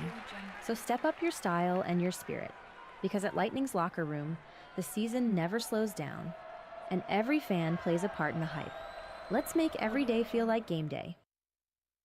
You're listening to MTSU Sports on WGNS. We go to the 6th inning. We have a new pitcher in for Louisiana Tech. He is Luke Nichols, a left-hander, 6'2", 205, out of Bell City, Missouri. Transfer from Jefferson College. which I assume to be a community college. And Luke Nichols will be appearing in his 14th game, has a record of 1-1, earned run average of 4.18. Has pitched, also has 2 saves, has pitched 23 2/3 innings, allowed 24 hits, 14 runs, 11 of those earned runs, 6 walks, 24 strikeouts.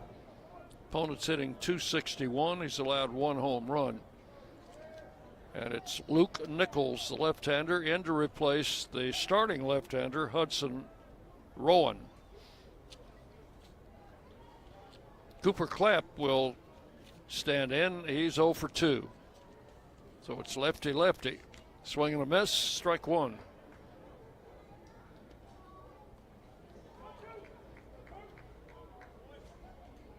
Since the game has gone 5 innings, if it remains this way, Rowan would be eligible for the win. Nichols' next pitch, low for ball 1, 1-1. Cooper struck out in the first inning, grounded out in the third against the starter Rowan.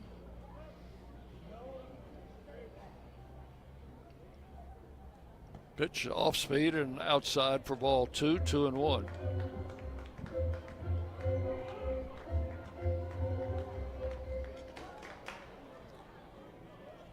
Raiders have 2 runs in the series, scored 1 yesterday, 1 today. Swing and a miss, 2-2. Louisiana Tech an 8-1 winner yesterday and a 2-1 lead here.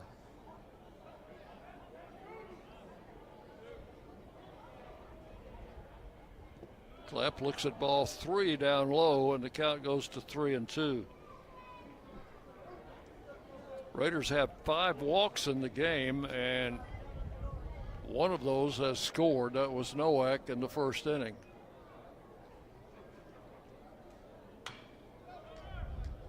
There's a foul out of play. So the last out in the 5th inning, with the runner going, the pitch and a 1-2 count, the pitch was apparently called strike 3, which was the reason the inning ended. We thought there might have been interference on Minnick's throw to second. There's a swing and a foul tip into the catcher's mitt, and that is strike 3 on Clapp. Out number 1 in the 6th. And the batter will be Brett Von Dolen. Hit into a fielder's choice in the first and popped out in the 4th. Batting against the left-hander, Luke Nichols. Pitch grounded to third. Coach charges, bobbles it, can't pick it up. And Von Dolen is safe at first. I think they'll probably charge an error on that, and they do. That'll be an E5 error on the third baseman. So one third baseman lives on another's error. Von Dolen at first with 1 out. The batter is Brett Rogers. He's walked twice against the starter Rowan. Here's the pitch. Soft speed. In for a strike. 0-1 on Rogers.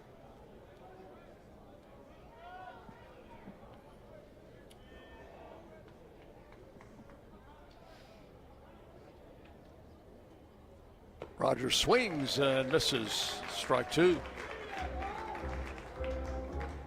0-2 the count to Brett. Walked in the second, walked again in the 4th.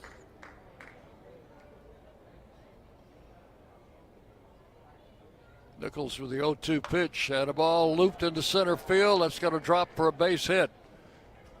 Very soft line drive that dropped into shallow left center. Von Dolen stops at second. The Raiders have 2 on with 1 out here in the 6th. It's only the 3rd hit for the Raiders in this game. And Matt Wolf will stand in. hit into a double play in the second and flied out in the fourth. Wolf, the DH today, is 0 for 2. Here's Nichols' pitch, and it's taken for a strike, 0-1.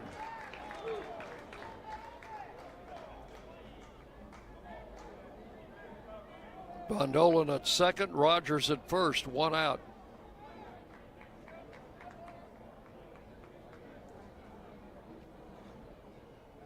And the pitch. Swung on, grounded hard to third. Picks it up, takes the bag, throws to first, and that's a double play.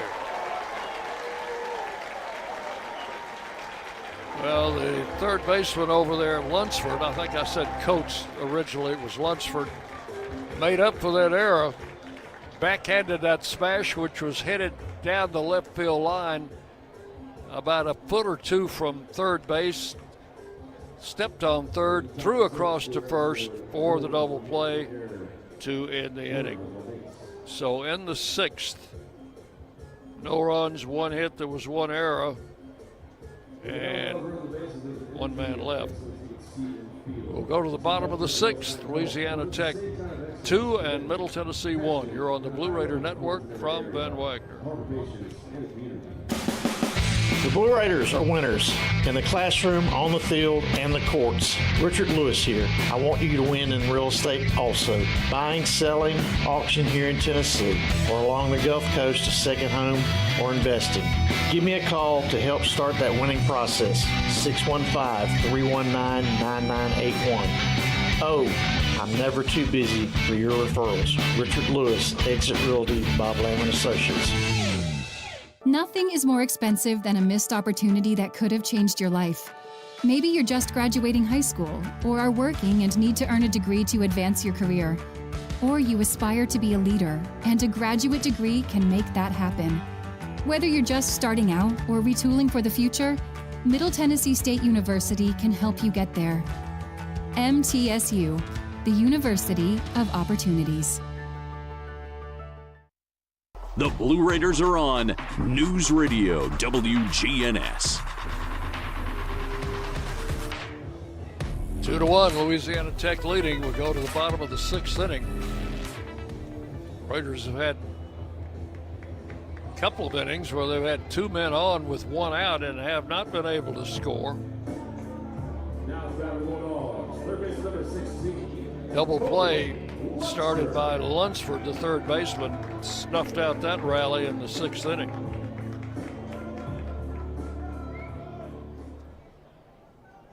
Top of the batting order, third time through the order for the Bulldogs, as Lunsford, who made that good play to start the double play, leads off, bounces it to Bondolan, and the throw across is in time for out number 1.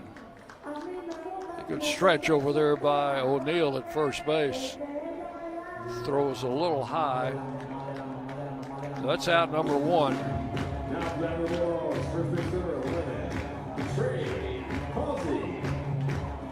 So here's Hawsey, had their first hit. That was a single up the middle in the 4th inning that almost took David Horn's glove with it into center field. Here's the pitch, the big left-handed hitter, and it's a breaking ball in for a strike, 0-1. And that single was followed by Colton Coates' home run to right field. And that's the difference in the game right now.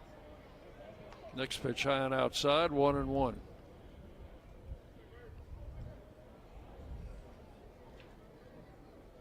So the Raiders' bats have been largely silent on this road trip. Thought the team hit pretty well in Jacksonville, but ran into a little bad luck. There's a ground ball through on the right side into right field for a base hit. That's Hawsey's second hit. And the 4th hit off David Horn. Runner at first, 1 out, and here's Coates. Get that home run after the Hawsey single in the 4th inning.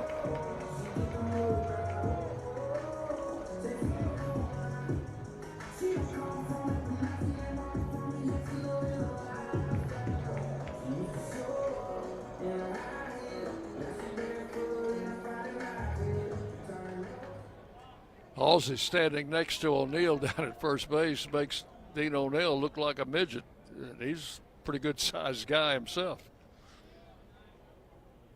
Here's the pitch to the plate. Swung on, hit to left field, coming on, and Akers has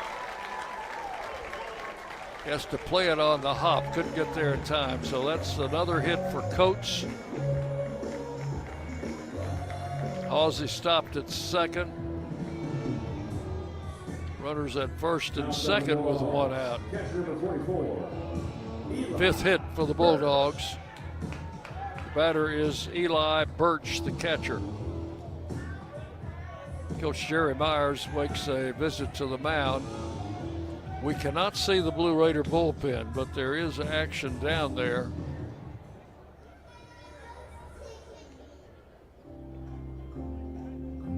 Horn has pitched very well today, and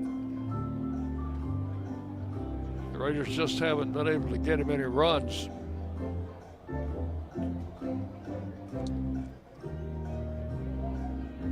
I think they're going to call for the bullpen. So we will have a pitcher coming in from the bullpen, and we'll be back to tell you about him. We'll take a break now.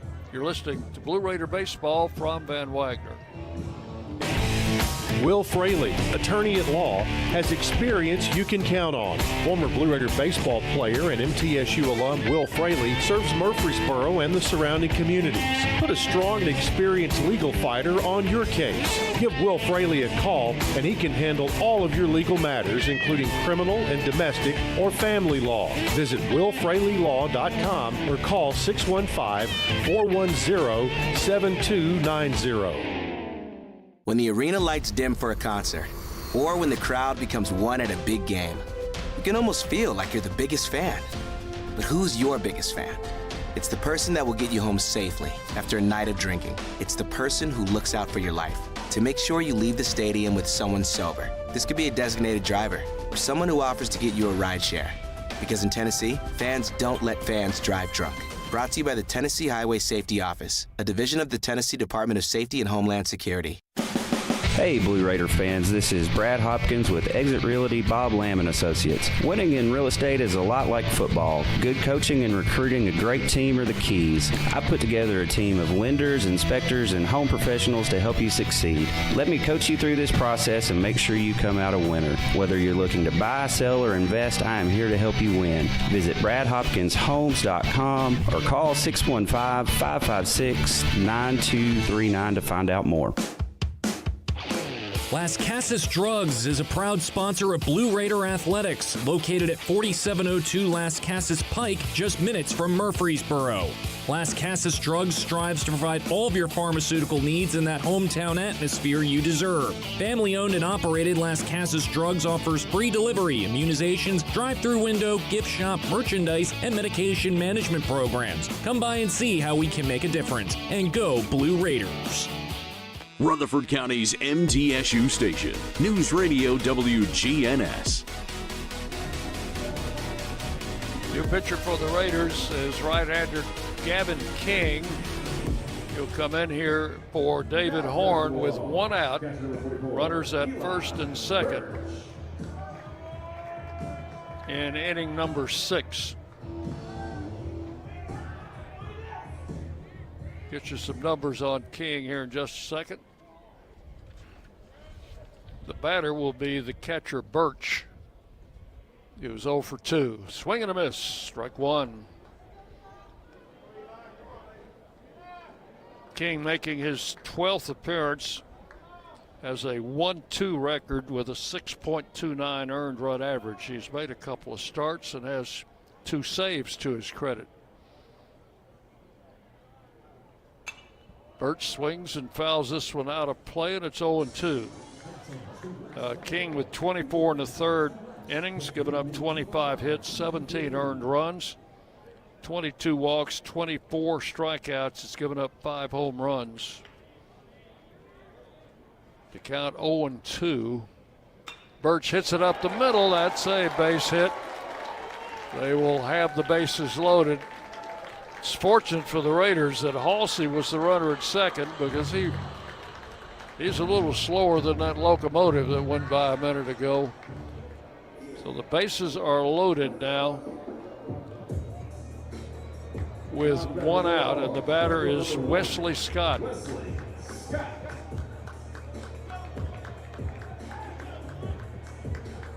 Scott, a switch hitter, will stay in the left-hand box. He was walked in the second inning and flied out in the fourth. Bondolan in on the grass or the green turf for the left-handed hitter, and the first pitch from King is inside for ball one. Shortstop, second baseman, double play depth. O'Neill playing in front of the runner at first base. And the pitch, swing and a miss. Had a home run cut there. The count is 1-1.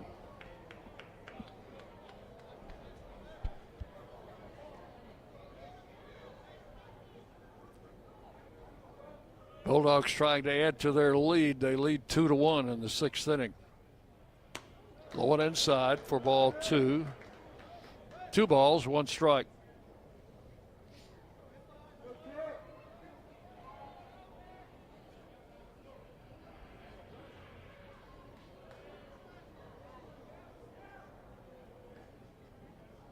And the pitch to the plate, swung on, popped up. That's a mile in the air, and that may be that's going to be an infield fly rule. Bondolan caught it, but the wind was playing tricks with that ball. So that is out number 2. With the bases loaded, 2 outs. The batter is Casey McCoy. He has flied to right and singled up the middle. McCoy, the freshman.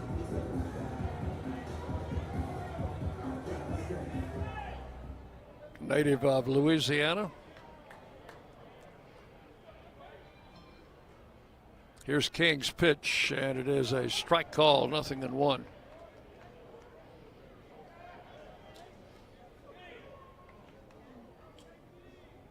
Bases loaded, 2 outs, bottom of the 6th inning.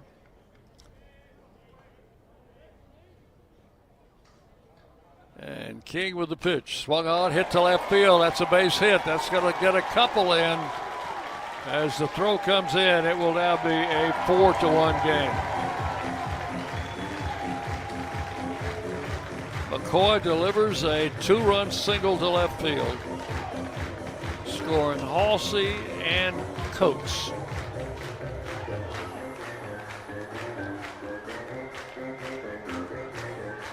Both of those runs charged to David Horn. Now it's down to the Bulldogs, right field number 4. Runners first and second, still 2 outs, and it's now 4-1. And the batter is Patterson.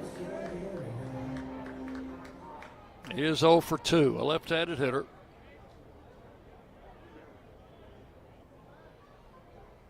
King with the pitch. It's high for ball 1. 1 ball, no strikes.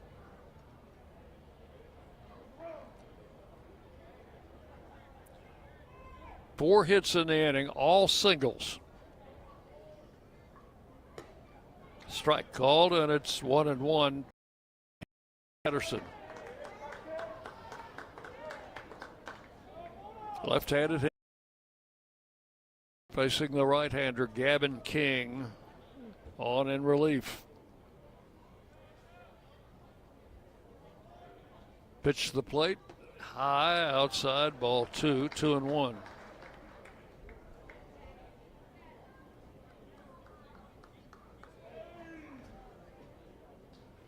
Bulldogs trying to add on. They've already added on 2.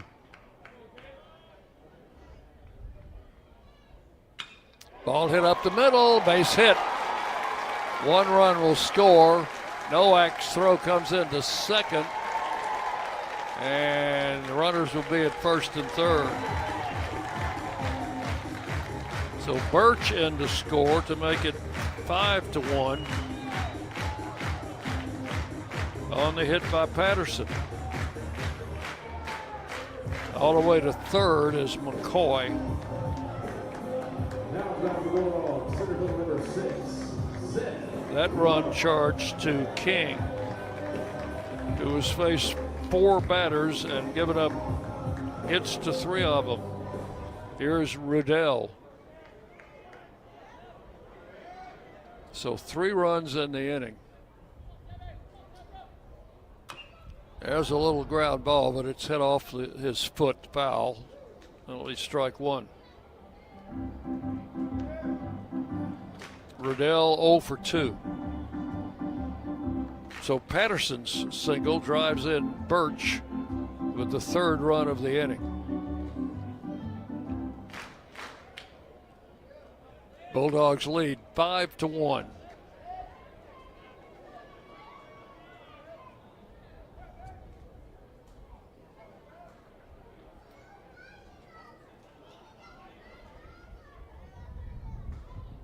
Right-hander King with the pitch. That's in for a strike. 0-2.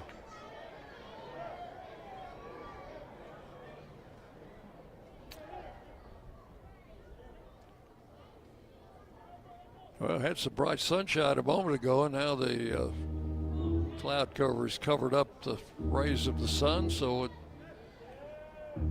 have to wait for the sun to reappear. The sun doesn't seem to be shining on the Raiders right now. Runner on first goes, swing, and the ball gets away, goes over by the Bulldog dugout, and that runner on first is going to go all the way to third. Coming in to score from third was McCoy on a wild pitch. Over to third is Patterson. Count will be 1-2 on Riddell.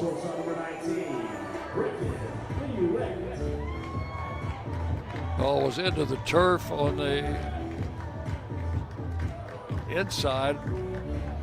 Drove the batter back, and the ball carried back almost to the Louisiana Tech dugout down the third base side. So it's now 6-1. Pitch is low and inside. Ball 2-2.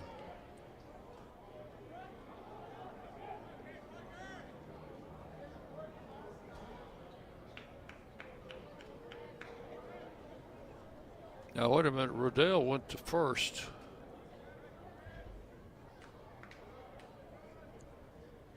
Oh, that was, he struck out and went to first on the, there's a little looper. It's going to be foul down the left to right. Okay, I've got it now. Riddell struck out, but was able to run the first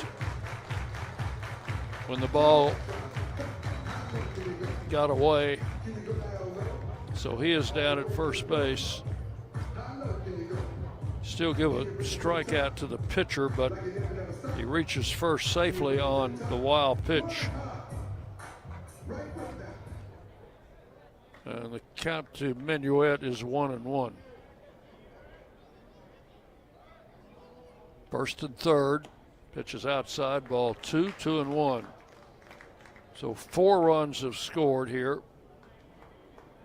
And it's a 6-1 game. This game looking very much like last night's game, which, if you're a Blue Raider fan, is not too good. Foul down the right side. That one's going to be out of play. Count will go to 2-2 on Minuet. The number 9 hitter has grounded out and struck out.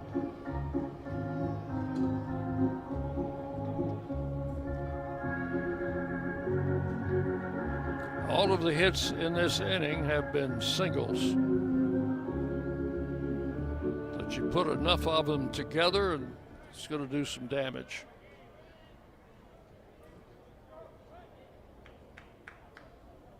Runner on first goes at a swing and a miss. Strike 3. The inning is over.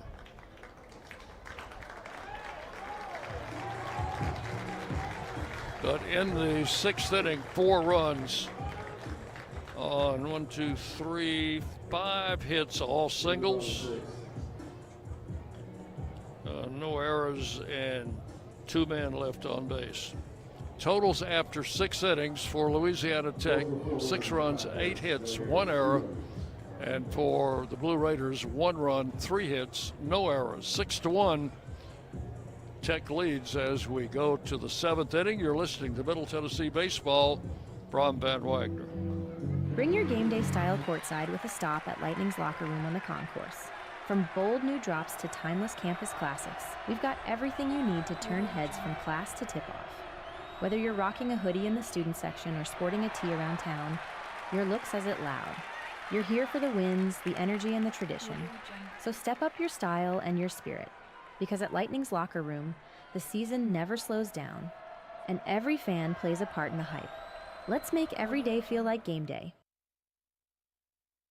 Hey folks, it's Chip Walters from Exit Realty Bob Lamb & Associates, helping Middle Tennessee make smart moves in a fast-moving market. Whether you're buying, selling, or just exploring your options, you deserve someone who knows this community and treats your goals like their own. From first-timers to long-time homeowners, I'm here to guide you with clarity, confidence, and a steady hand. When you're ready to make the next move, start with someone you trust. Visit ChooseChip.net and let's make your 2026 move the right move. The Blue Raiders play here. News Radio WGNS. Let's pause before that first pitch. 10 seconds. Station identification. You're listening to Blue Raider Baseball. The flagship station for Middle Tennessee sports. WGNS. Murfreesboro, Smyrna. The Blue Raiders play here. Grant Snyder leads it off. A shot up the middle. Second baseman Coates fields it behind second and throws him out at first. A line drive almost hit the pitcher. Coates got it on one hop and made the play to first. That is out number 1. And we go to the top of the batting order. Owen Nowak stands in for the 3rd time. He's twice grounded out to the first baseman, walked and scored in the first inning. Nowak looks at ball 1 low. Luke Nichols, the pitcher, working in his 2nd inning in relief of the starter, Hudson Rowan.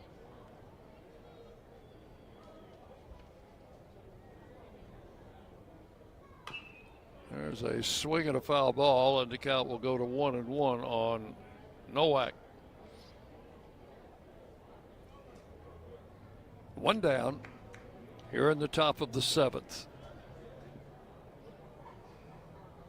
So for the 2nd straight game, the Raiders take an early lead over. They have the Bulldogs come back in the middle innings. Nowak drives it into center field. Running catch in center field by Rudell. And that is out number 2 in the inning. The batter will be Tyler Minnick, who's been on base all 3 times. He's been hit by a pitch and walked twice.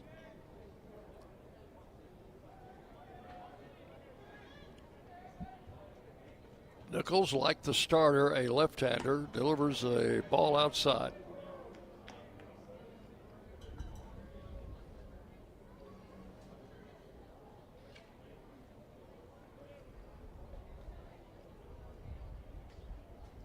Second pitch is hit to left field. That one's deep, and that one is gone. And the Raiders come back with a solo home run from Tyler Minnick. That's his 6th of the season. And that is the first home run for the Raiders since the final game of the New Mexico State series.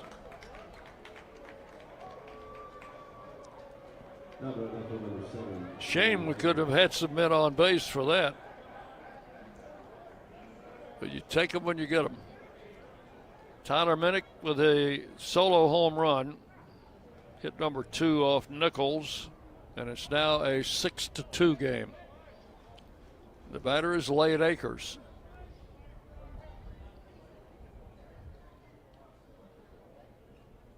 Akers bounces it to the left side. Third baseman Lunsford cuts it off, throws to first, and that will retire the side. So that's all in the 7th. Tyler Minnick's home run will cut into the lead a little bit, 6-2. 1 run, 1 hit, nobody left. We'll go to the bottom of the 7th inning. 7th inning stretch time here. Louisiana Tech leading by a score of 6-2. You're listening to Blue Raider Baseball from Van Wagner. At State Farm, when home and auto work as a team, you score and save money. I'm State Farm agent Andy Wama. Give me a call at 615-890-0850 and let's work together to win big by saving money on home and auto. With the service you get from State Farm, you might think our car insurance costs more. I'm State Farm agent Andy Wama. Give me a call at 615-890-0850 and let me show you with discounts up to 40%. You may find it even costs less. At Middle Tennessee Electric, we see the lines that link us all, illuminating our neighborhoods, empowering our businesses, and helping us to recharge. Because we believe in the power of good energy. Whether it comes from our grids, the sun, or a kind heart. And as your family and our region continue to grow, you can trust that we'll always be there for you. Middle Tennessee Electric, bringing good energy. WGNS, the flagship station for Blue Raider sports.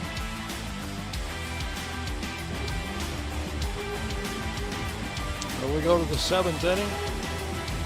Louisiana Tech a 6-2 lead. Tyler Minnick's home run, his 6th of the season. It's Old South Properties home run. Our home run sponsor,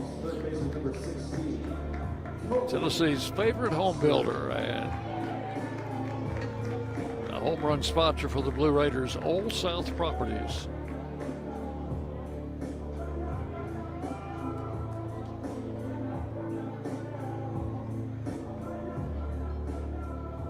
Top of the batting order, this is Lunsford leading off. They sent 9 men to the plate in the 6th inning when they scored 4 times. Gavin King's pitch swung on and missed, strike 1.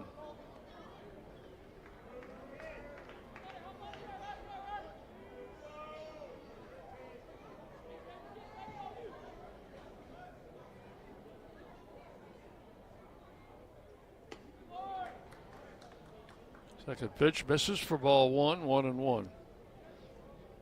Lunsford has struck out twice and grounded out.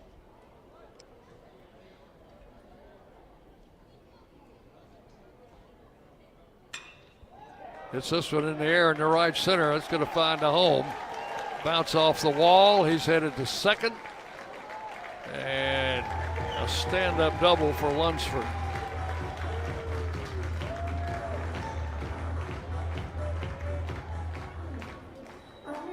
That is hit number 4 off King. Hit number 9 for the Bulldogs. And with nobody out, they've got a runner at second. Here's Halsey, the first baseman. Struck out in the first, singled and scored in the 4th, singled and scored again in the 6th. Big left-handed hitter. King's a big guy, but he's not as hefty as Halsey. King is 6'7". Here's the pitch, and it is swung on, grounded foul past first.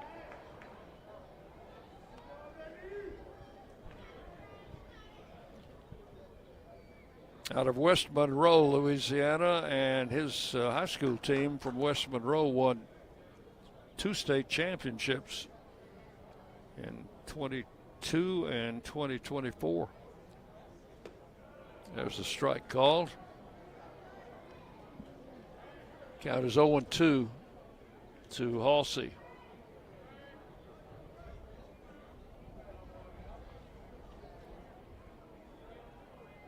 Runner at second base, no outs. We're in the 7th inning. Swing and a foul right at the plate. That one caught Minnick. Plate umpire will give him a minute or 2 to recover. He's been banged up today. He kind of took it out on the Bulldogs by hitting that home run in the top of the 7th. 2 strikes the count on Trey Halsey. This guy's only a sophomore.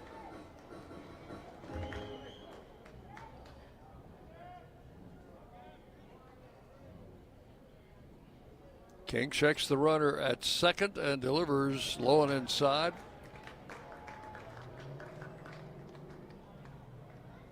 Minnick asked for an appeal on a check swing, but denied. 1 ball, 2 strikes.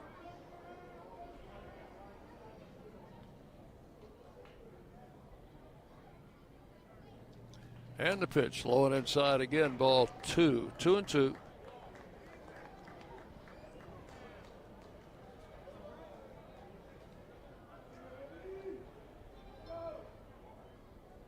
Teams conclude the series with a game tomorrow at 1. We'll be on with our pregame show at 12:45. There's a swing and a miss, strike 3, and he struck him out. That's out number 1 here in the 7th. Third strikeout for Gavin King. Batter is Colton Coates. 2-run homer in the 4th inning. Gave the Bulldogs the lead, and then he singled and scored in the 6th. Switch hitter batting left-handed.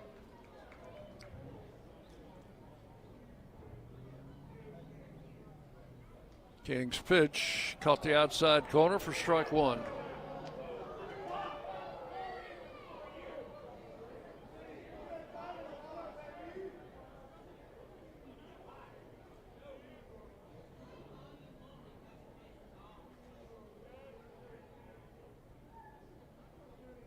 And the 0-1 delivery backs him away. 1 ball and 1 strike to Coates. These guys made a couple of really good plays out at second base today.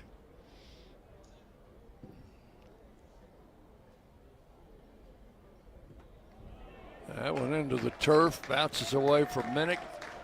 Runner goes to third. It'll be a wild pitch. That's the second wild pitch for King. And a count 2-1 to Coates.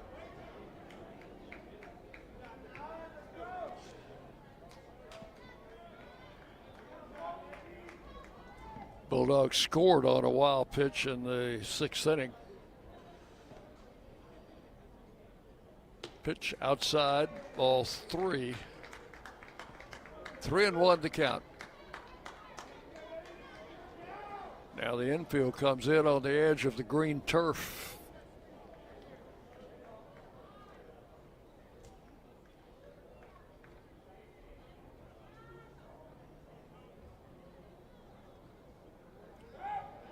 We got a pitch clock violation here.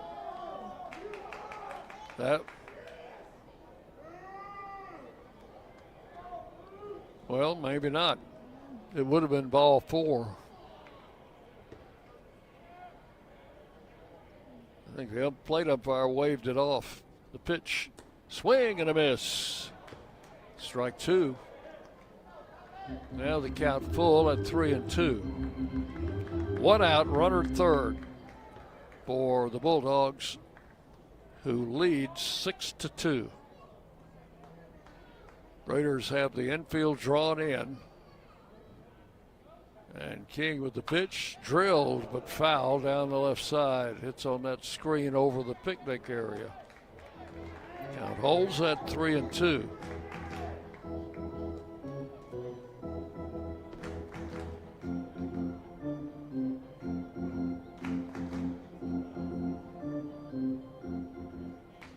So another 3-2 pitch coming.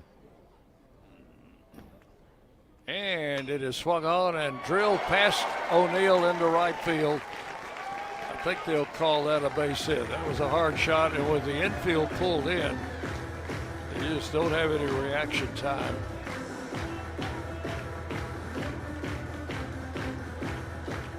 Yeah, they'll call that a hit. Run batted in for Coates. 5th hit, 3rd run off King.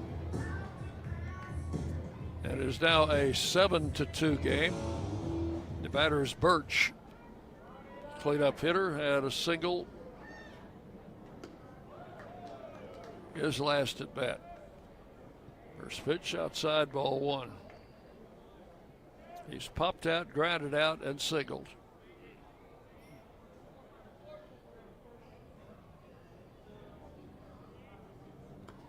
Outside again, ball two. Good block by Minnick. That ball down into the turf. 2-0.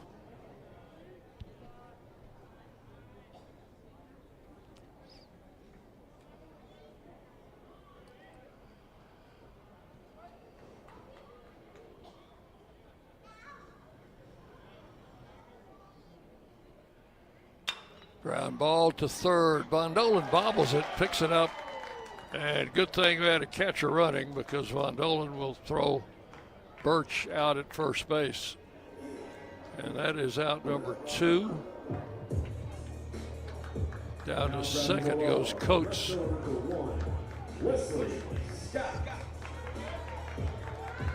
So 2 outs. Here is Wesley Scott, the left fielder. Slide out, popped out, and walked. So Bennett got the Raiders a run on a 7th inning home run, and the Bulldogs just got that run back. There's a ball drilled to right field. The runner's coming home. Rogers' throw will not be in time, and that's another run. Coates coming in to score on the hit by Scott.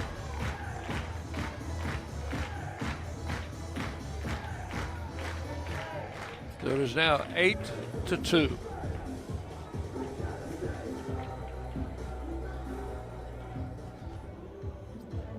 Coach Myers coming out. We may have a pitching change here.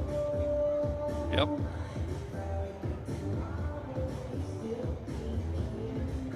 So King goes an inning and a third.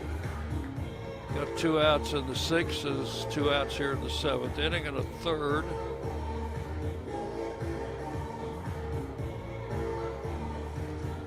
And the third pitcher of the afternoon for the Blue Raiders is on the way to the mound. That's going to be Mason Dobbs, the right-hander.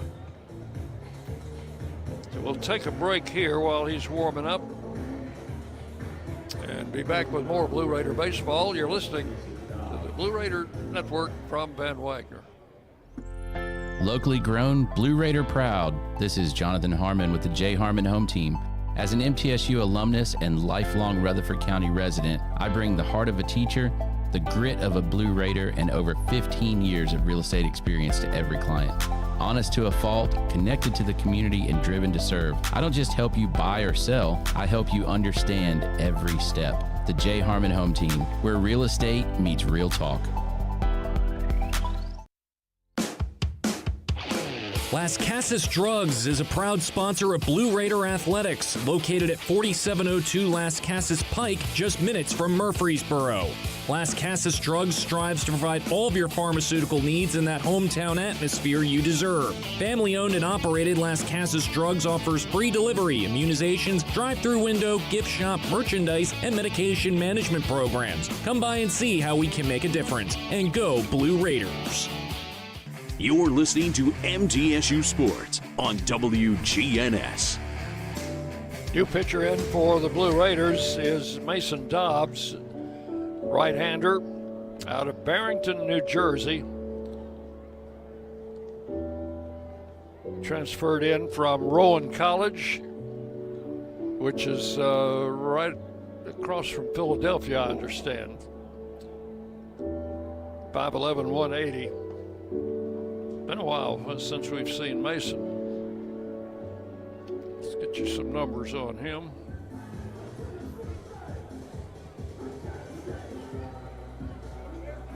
Well, I would if I could find the numbers.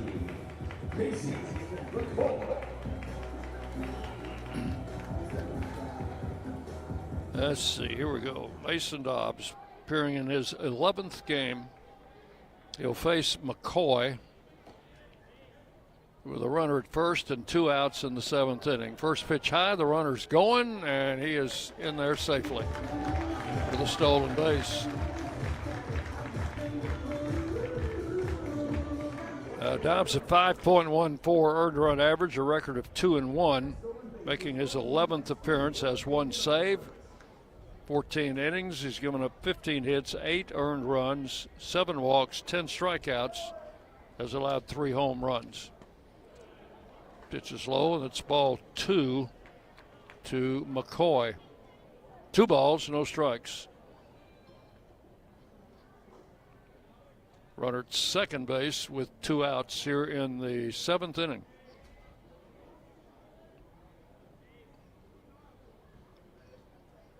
Dobbs with the pitch, swung on, fouled out of play. Count goes to 2-1. 8-2. Louisiana Tech leading.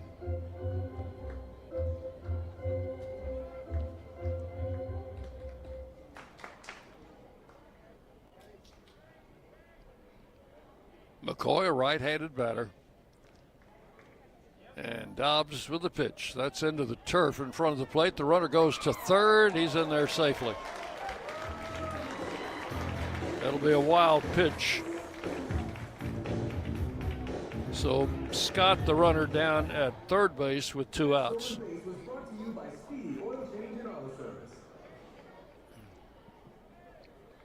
And the count now 3-1 to McCoy.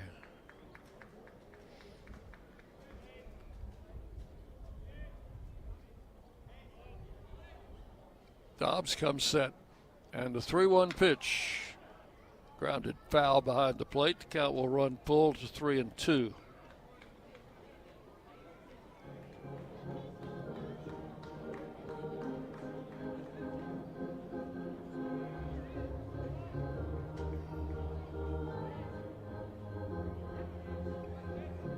Scott, the runner at third with 2 outs. Mason Dobbs, third pitcher used by the Raiders today, trying to get this last out. And delivers low for ball 4. So that is, we'll put runners at first and third with 2 outs, and the batter is Patterson. 1 for 3, had a single in the 6th inning, where they put together 5 singles, scored 4 runs.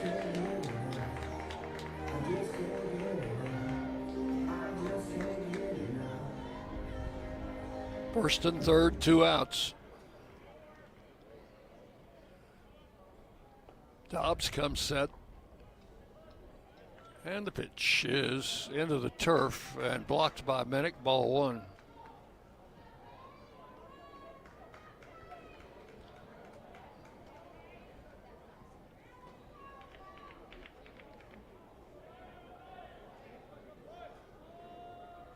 One run is scored here. No, 2 runs have scored here in the 7th inning. Swinging a foul out of play, and the count will go to 1-1 on Patterson.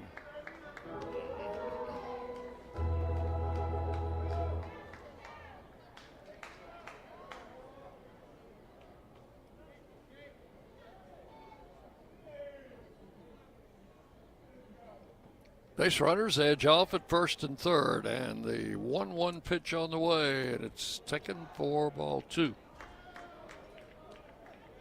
2-1.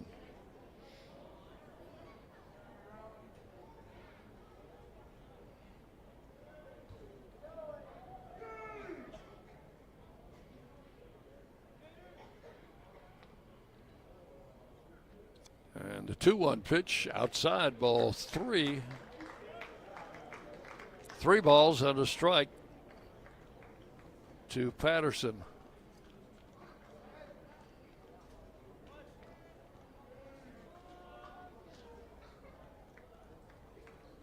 Runner goes, ball 4. That will load the bases.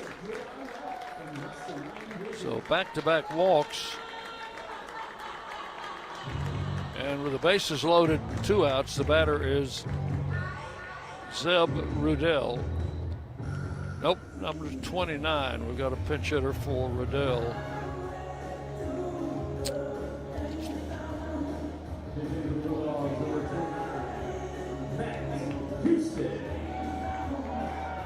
Matt Houston.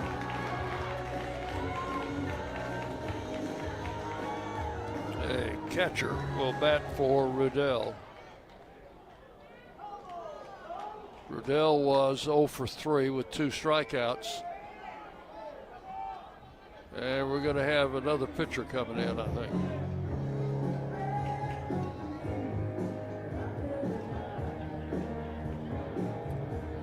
So we've got another pitching change. So Mason Dobbs out after pitching to 2 batters. He walked both of them. And this is going to be Pickens, the left-hander, coming in. John Michael Pickens.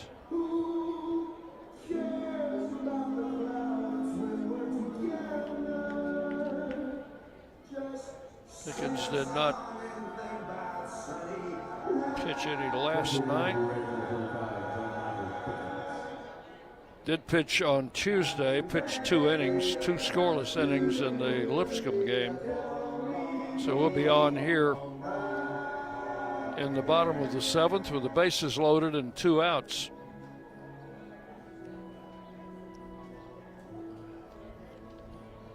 Now the pinch hitter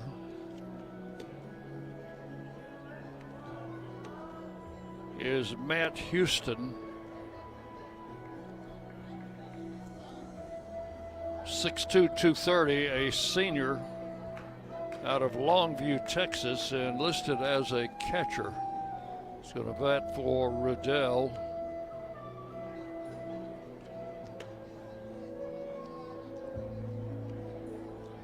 So kind of reverse strategy with the left-handed hitter Rudell due to hit and a right-hander on the mound.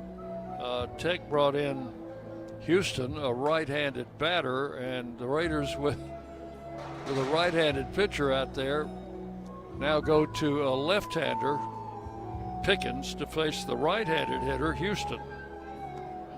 If you can follow all of that.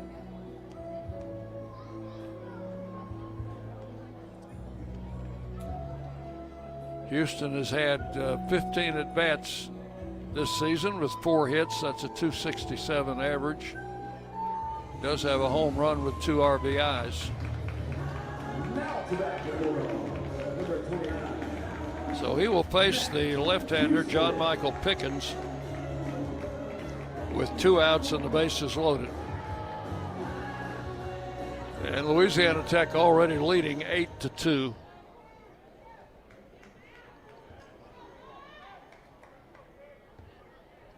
Pickens comes set. And the pitch is high outside, ball 1. Houston is the 8th man to bat here in the 7th inning. 9 came to the plate in the 6th inning.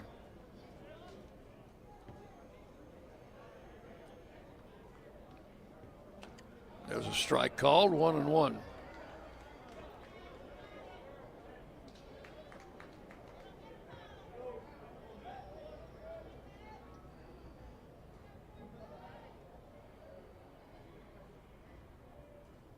Pickens with the pitch. Check sway, and it's down low for ball 2. 2-1. So Pickens knows he just has to get 1 batter out, and this inning is over, but does have the bases loaded behind him. 2-1 the count. A swing and a foul straight back. The count goes to 2-2. King came in for starter David Horn in the 6th inning with 1 out and proceeded to give up a couple of runs. The 2-2 pitch swung on foul off the umpire's mask. Minnick around quickly to ask him if he's okay. I think he got an affirmative answer, so count will hold at 2 balls and 2 strikes. So So Horn goes 5 1/3. He was charged with 4 runs, all earned on 6 hits.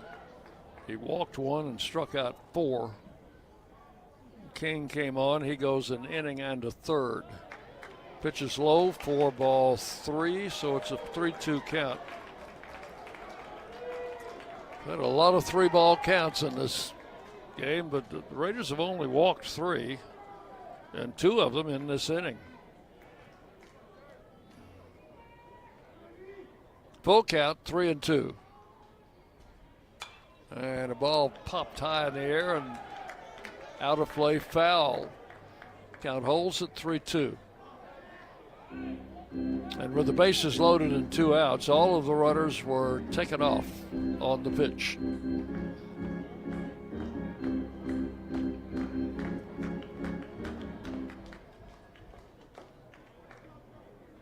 Pickens ready to work. A 3-2 pitch, grounded foul again down the third base side, and again the runners will return to their bases.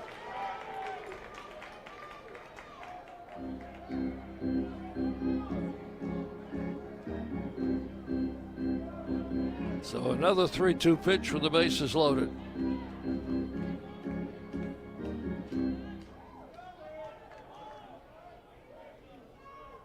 Pickens comes in. He's ready. And the pitch. Swing and a miss, struck him out. So that will end the 7th inning. 8 men bat for the Bulldogs. And they score 2 runs. 1, 2, 3 hits. There were a couple of walks, and they leave the bases loaded. So we have completed 7 full innings. It's Louisiana Tech 8, Middle Tennessee 2. You're listening to Blue Raider Baseball from Van Wagner. Bring your game day style courtside with a stop at Lightning's locker room on the concourse. From bold new drops to timeless campus classics, we've got everything you need to turn heads from class to tip-off. Whether you're rocking a hoodie in the student section or sporting a tee around town, your look says it loud. You're here for the wins, the energy, and the tradition. So step up your style and your spirit, because at Lightning's locker room, the season never slows down, and every fan plays a part in the hype. Let's make every day feel like game day. The Blue Raiders are winners in the classroom, on the field, and the courts. Richard Lewis here. I want you to win in real estate also. Buying, selling, auction here in Tennessee, or along the Gulf Coast, a second home, or investing. Give me a call to help start that winning process. 615-319-9981. Oh, I'm never too busy for your referrals. Richard Lewis, Exit Realty, Bob Lamb & Associates. The Blue Raiders are on News Radio WGNS.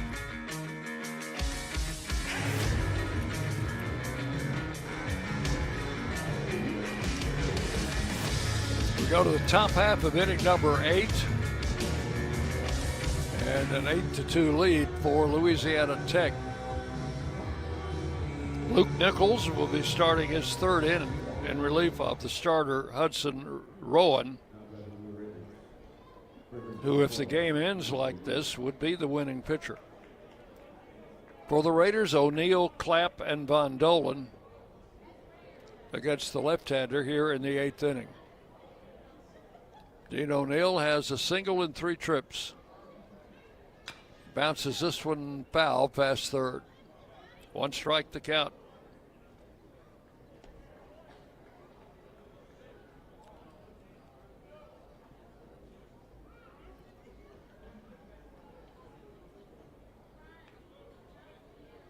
Nichols pitches from the set position as if there were runners on base. Delivers, and that one's just below the knees. Ball 1-1-1.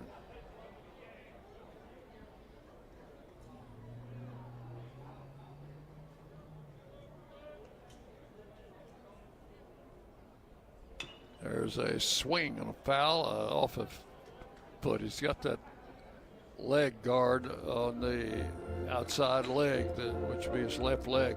I think it hit off that. 1 ball and 2 strikes to O'Neill.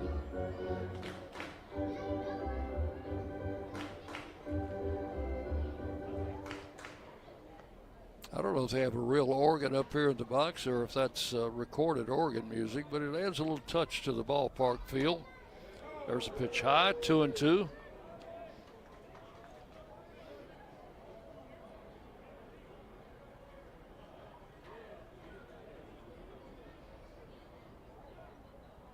Nichols has allowed 2 hits in 2 innings and gave up Minnick's home run. There's a ball hit up the middle. That's a base hit.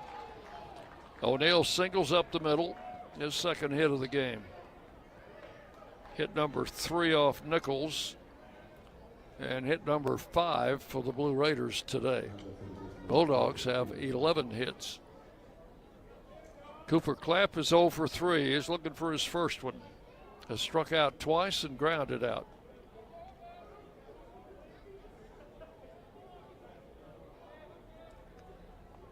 Clapp takes a strike. 0-1. Started him off with a fastball down the middle.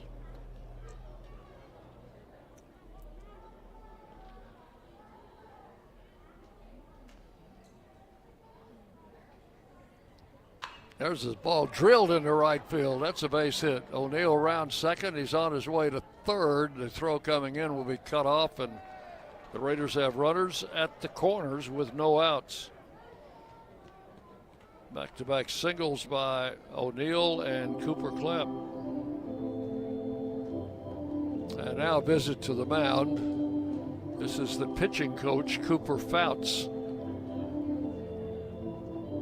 Out to have a word with his left-hander. And it was the 6th for the Raiders, and 4 of them have come off this pitcher, Nichols. He was working in his 3rd inning.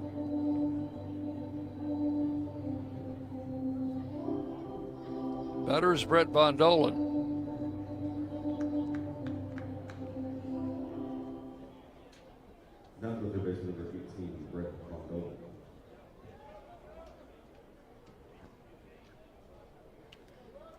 They're starting another pitcher throwing down in the bullpen.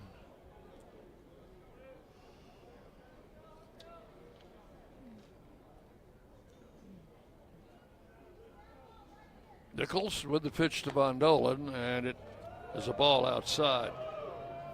It's another left-hander throwing in the bullpen. 28, Riley Fisher, the lefty.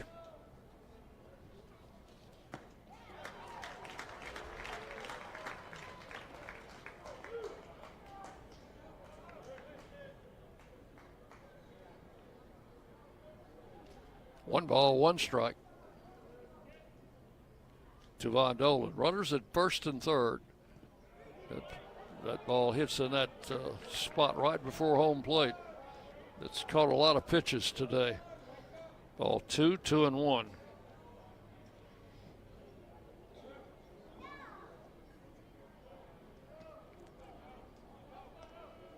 Throw to first, runner back, almost a bad throw.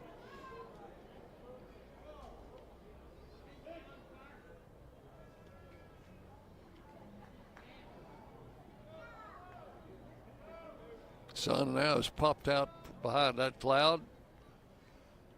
And the pitch. Low and inside, ball 3. 3-1. Bondolan 0 for 3 today, looking for that first hit.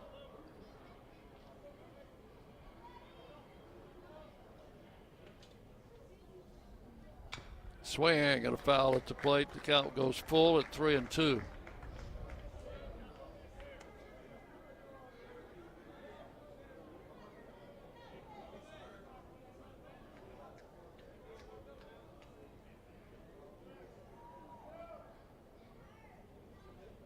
The pitch, ground foul past third.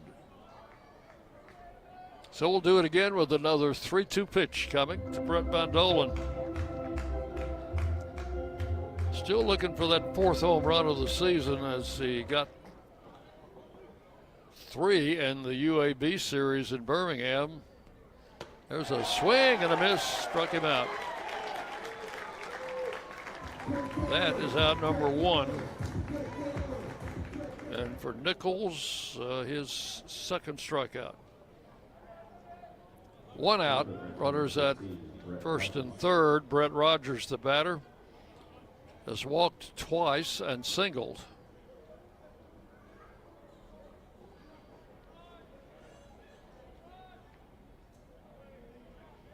And he's seen nothing but left-handed pitching today, but he's handled it well. First pitch in for a strike. He got a hit off this pitcher, Nichols. 6th inning single. A swing and a miss, strike 2.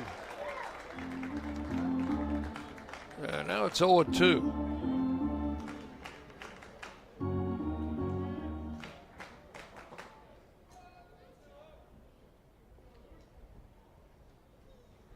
Left-hander comes set, and the pitch. Check to swing, and it's outside for a ball. 1-2.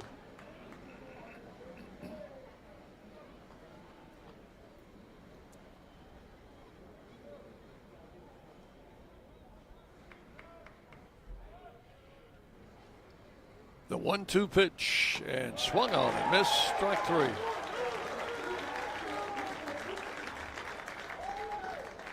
The Raiders got the first 2 men on here in the 8th inning, and then back-to-back strikeouts. So 2 outs. The batter is Matt Wolf, is hit into 2 double plays this afternoon and will not do that here as there are 2 outs in the inning. He's also flied out, so he's 0 for 3. Wolf hits it right back to the pitcher, and he'll toss it underhand to first base, and that's all in the 8th. First 2 men reach. 2 strikeouts and a ball hit back to the pitcher. No runs, 2 hits, and 2 left. We'll go to the bottom of the 8th. It's still 8-2, Louisiana Tech in the lead. You're listening to Blue Raider Baseball from Van Wagner. Nothing is more expensive than a missed opportunity that could have changed your life. Maybe you're just graduating high school, or are working and need to earn a degree to advance your career. Or you aspire to be a leader, and a graduate degree can make that happen. Whether you're just starting out or retooling for the future, Middle Tennessee State University can help you get there. MTSU, the University of Opportunities. Will Fraley, attorney at law, has experience you can count on. Former Blue Raider baseball player and MTSU alum Will Fraley serves Murfreesboro and the surrounding communities. Put a strong and experienced legal fighter on your case. Give Will Fraley a call and he can handle all of your legal matters, including criminal and domestic or family law. Visit willfraleylaw.com or call 615-410-7290. Rutherford County's MTSU station, News Radio WGNS.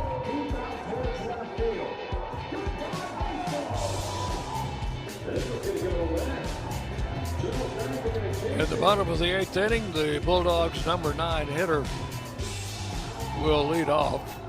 That's Minuet. And he'll face John Michael Pickens. Pickens came on and got the last out in the 7th inning with a strikeout.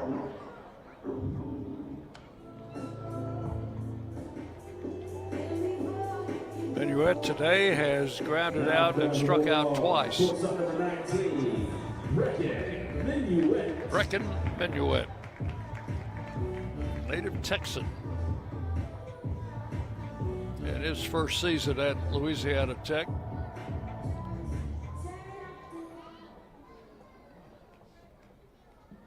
Pickens, a first season Blue Raider, ready to work to him, and the pitch is butted down the third base side. They'll let it roll foul. That is 1 strike on Minuet. Pickens also out of junior college.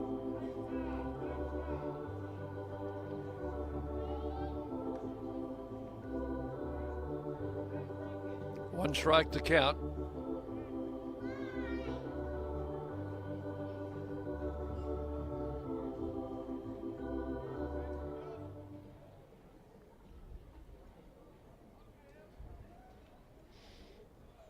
And the left-hander comes set, and the pitch is swung on, popped up in the infield. Who wants it? It's going to be Cooper Clapp coming in from second base. Now batting the Bulldogs. It's out number one. Rutherford.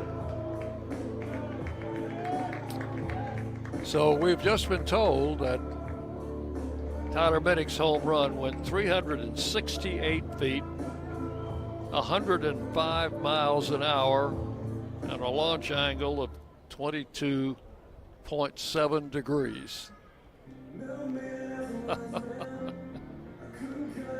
I know that you've been waiting breathlessly to hear that. So one out here in the eighth inning. We're going to have another pitcher coming in for the Raiders.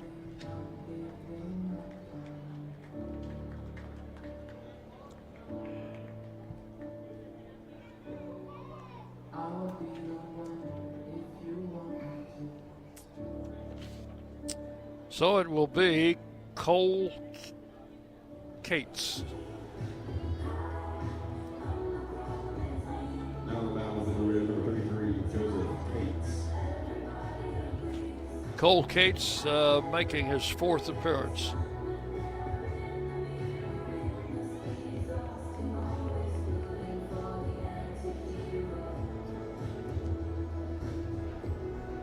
One out.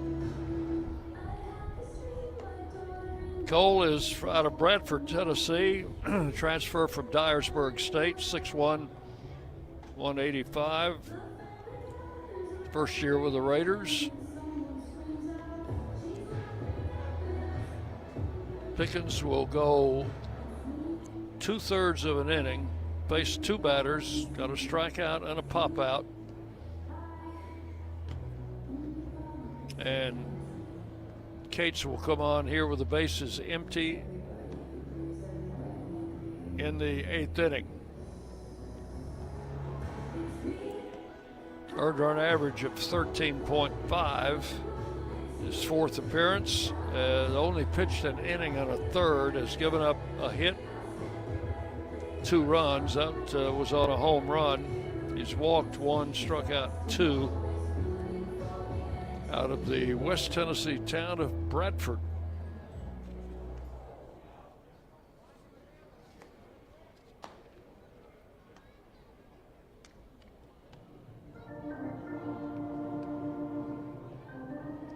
So Cole Cates will pitch to the leadoff batter, Colby Lunsford.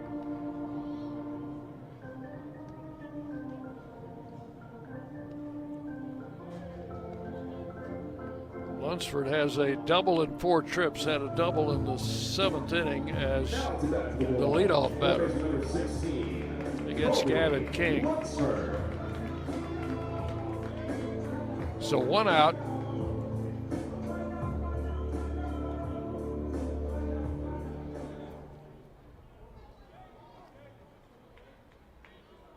Cates ready to work.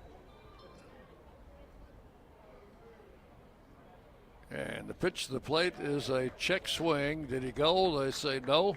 1 ball, no strikes.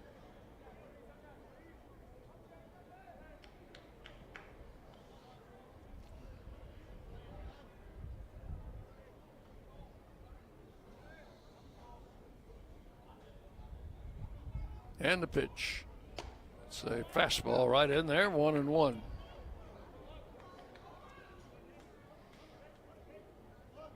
Cates wears number 33 on that blue Raider jersey.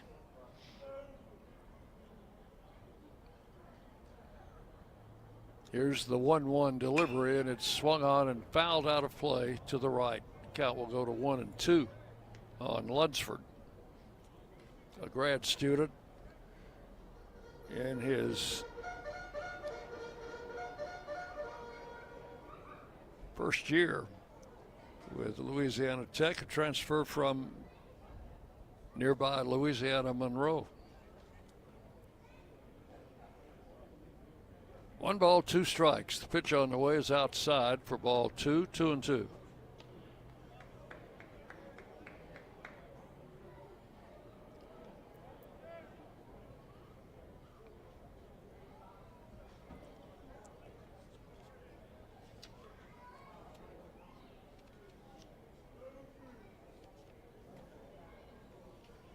Right-hander delivers, and a bouncing ball to third. 1 hop to Von Dolan over to first in time. That is out number 2 here in the 8th inning. The batter will be Halsey.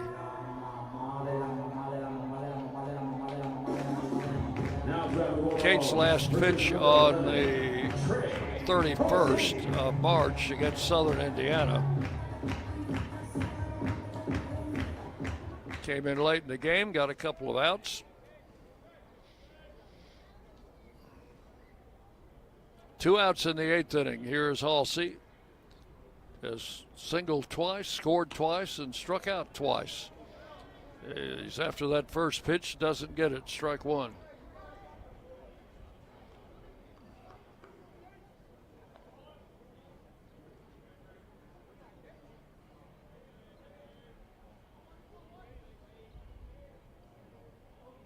And the right-hander with the pitch, a swing and a foul straight back, and the count goes to 0-2 on Halsey.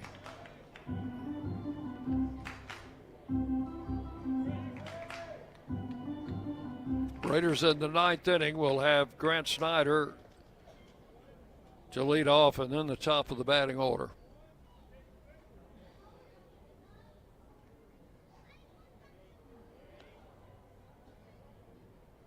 There's the 0-2, and it's high outside for ball 1. 1-2.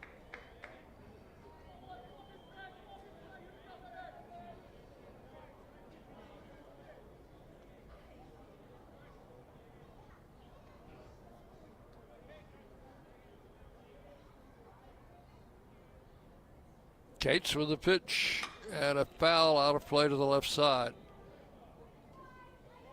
Count will hold it. 1 ball and 2 strikes. What we need here is a First Division strikeout. First Division Bank is our strikeout partner for this season. Don't strike out on your banking services. First Division Bank, providing more power to your business. Here's the pitch. And there it is, a First Division strikeout for Cole Cates. I wish I could call for those all the time like that. That was called third strike. So in the inning, no 3 up, 3 down, nothing across. 8 innings in the books. It's Louisiana Tech leading by a score of 8-2. We go to the 9th. You're on the Blue Raider Network from Van Wagner. When the arena lights dim for a concert, or when the crowd becomes one at a big game, you can almost feel like you're the biggest fan. But who's your biggest fan? It's the person that will get you home safely after a night of drinking. It's the person who looks out for your life to make sure you leave the stadium with someone sober. This could be a designated driver or someone who offers to get you a ride share. Because in Tennessee, fans don't let fans drive drunk. Brought to you by the Tennessee Highway Safety Office, a division of the Tennessee Department of Safety and Homeland Security. Hey, Blue Raider fans, this is Brad Hopkins with Exit Realty Bob Lamb & Associates. Winning in real estate is a lot like football. Good coaching and recruiting a great team are the keys. I put together a team of lenders, inspectors, and home professionals to help you succeed. Let me coach you through this process and make sure you come out a winner. Whether you're looking to buy, sell, or invest, I am here to help you win. Visit BradHopkinsHomes.com or call 615-556-9239 to find out more. The Blue Raiders play here. News Radio WGNS.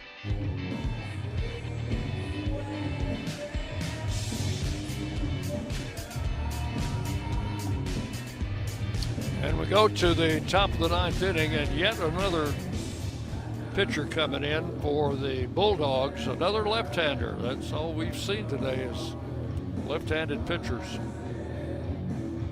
This is Riley Fisher, 6'2", 210, redshirt junior out of Brooksville, Florida, out of junior college. And Fisher appearing in his 15th game. Record of 1-1 with a 4.79 earned run average. He has 4 saves, 20 2/3 innings. He's allowed 22 hits, 11 earned runs. Has walked 11, struck out 25. Opponents hitting .268 against this left-hander, Fisher.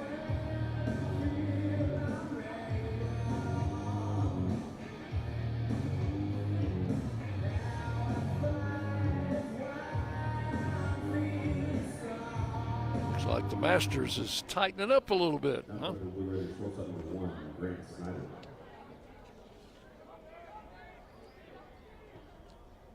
Here is Grant Snyder to lead off against the left-hander. And the first pitch is driven into left center field. Hit pretty well, but center fielder's over there. He'll haul it in for out number 1.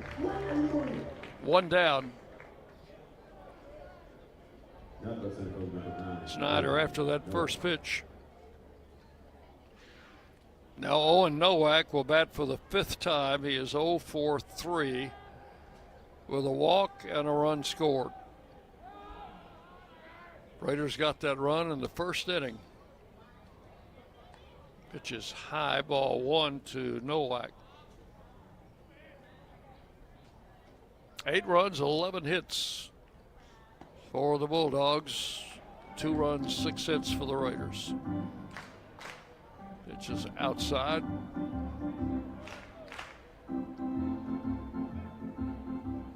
Two and 0.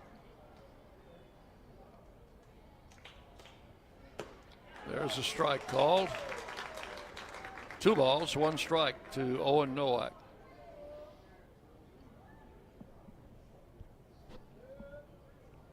Fisher, the 3rd pitcher used by the Bulldogs today. Nowak bounces it to the first baseman. Halsey throws to the pitcher covering, not in time. Nowak just beats it out. That'll be an infield hit.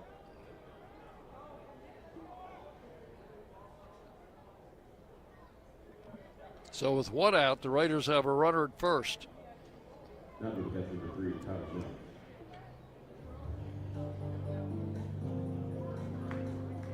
Batter's Tyler Minnick. And now they're going to go look at it. So we're going to have a review on the request of the Bulldogs. The home plate umpire called for it. Umpire's choice.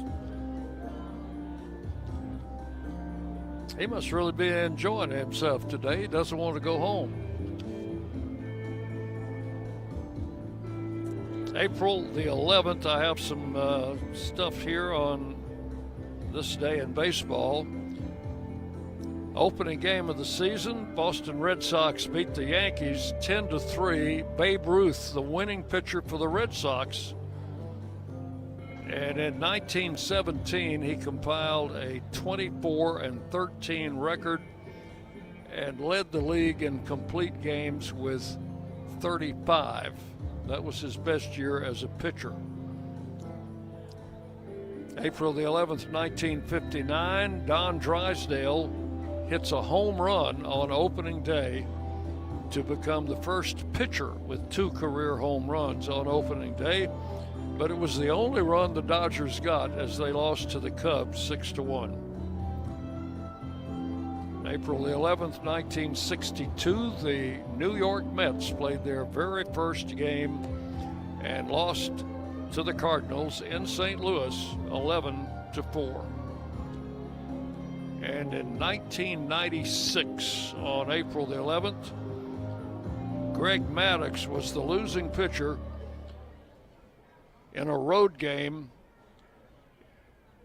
the first road loss in 2 years for Maddux, who had a string of 18-0 with 17 earned runs and 154 innings on road games. We need him on this team. Raiders have had trouble on the road, and Same today. The verdict is safe. Game continues. Pitch high, ball 1 to Tyler Minnick.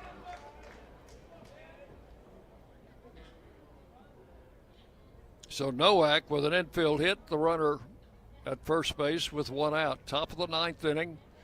Raiders 6 runs down, and Minnick drives it into left field. That's going to be caught by the left fielder moving toward the line.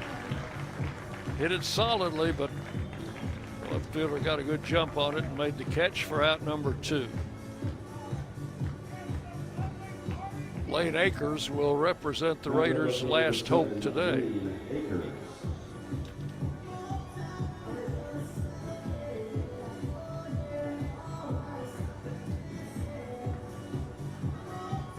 Nowak at first, 2 outs. Raiders 6 runs down here in the top of the 9th inning. And the left-hander Fisher with the pitch. Swung on, fouled out of play to the right side. Strike 1.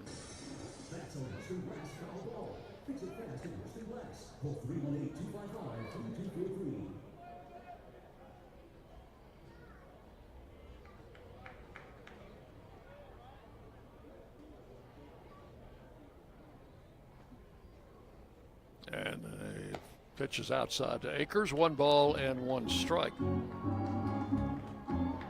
Game time tomorrow, 1 o'clock for the final game of the series. Akers swings and misses, strike 2. A ball and 2 strikes.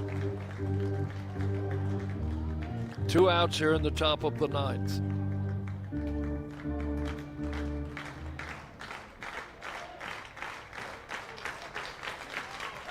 Swinging a foul back. Count holds at 1-2 to the Raider freshman,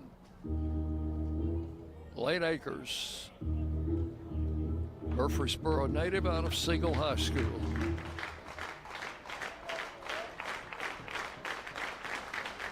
The 1-2 pitch bounced to the shortstop. Bobbled, but they get the toss to second in time for the force out. And that will end the ball game. No runs, 1 hit, 1 left. In the 9th, Louisiana Tech a winner by a score of 8-2. And they will improve now to 8-6 in the league. That's their 5th straight win, by the way. At 20-16 overall. Raiders are dropped to 5-9 in the league. 17-18. The Raiders go under 500, I think, for the first time this season. And 8-2 is your final score. So hang with us. We'll be back to give you a rundown on this game and tell you what's coming up. You're listening to Middle Tennessee Baseball from Van Wagner. Las Casas Drugs is a proud sponsor of Blue Raider Athletics, located at 4702 Las Casas Pike, just minutes from Murfreesboro. Las Casas Drugs strives to provide all of your pharmaceutical needs in that hometown atmosphere you deserve. Family-owned and operated, Las Casas Drugs offers free delivery, immunizations, drive-through window, gift shop, merchandise, and medication management programs. Come by and see how we can make a difference. And go Blue Raiders! Bring your game day style courtside with a stop at Lightning's locker room on the concourse. From bold new drops to timeless campus classics, we've got everything you need to turn heads from class to tip-off. Whether you're rocking a hoodie in the student section or sporting a tee around town, your look says it loud. You're here for the wins, the energy, and the tradition. So step up your style and your spirit, because at Lightning's locker room, the season never slows down, and every fan plays a part in the hype. Let's make every day feel like game day. Hey folks, it's Chip Walters from Exit Realty Bob Lamb & Associates, helping Middle Tennessee make smart moves in a fast-moving market. Whether you're buying, selling, or just exploring your options, you deserve someone who knows this community and treats your goals like their own. From first-timers to long-time homeowners, I'm here to guide you with clarity, confidence, and a steady hand. When you're ready to make the next move, start with someone you trust. Visit choosechip.net and let's make your 2026 move the right move. At State Farm, when home and auto work as a team, you score and save money. I'm State Farm agent Andy Wama. Give me a call at 615-890-0850 and let's work together to win big by saving money on home and auto. With the service you get from State Farm, you might think our car insurance costs more. I'm State Farm agent Andy Wama. Give me a call at 615-890-0850 and let me show you with discounts up to 40%. You may find it even costs less. WGNS, the flagship station for Blue Raider sports. Today's game is in the books, and it's time to recap today's action in the Blue Raider postgame show.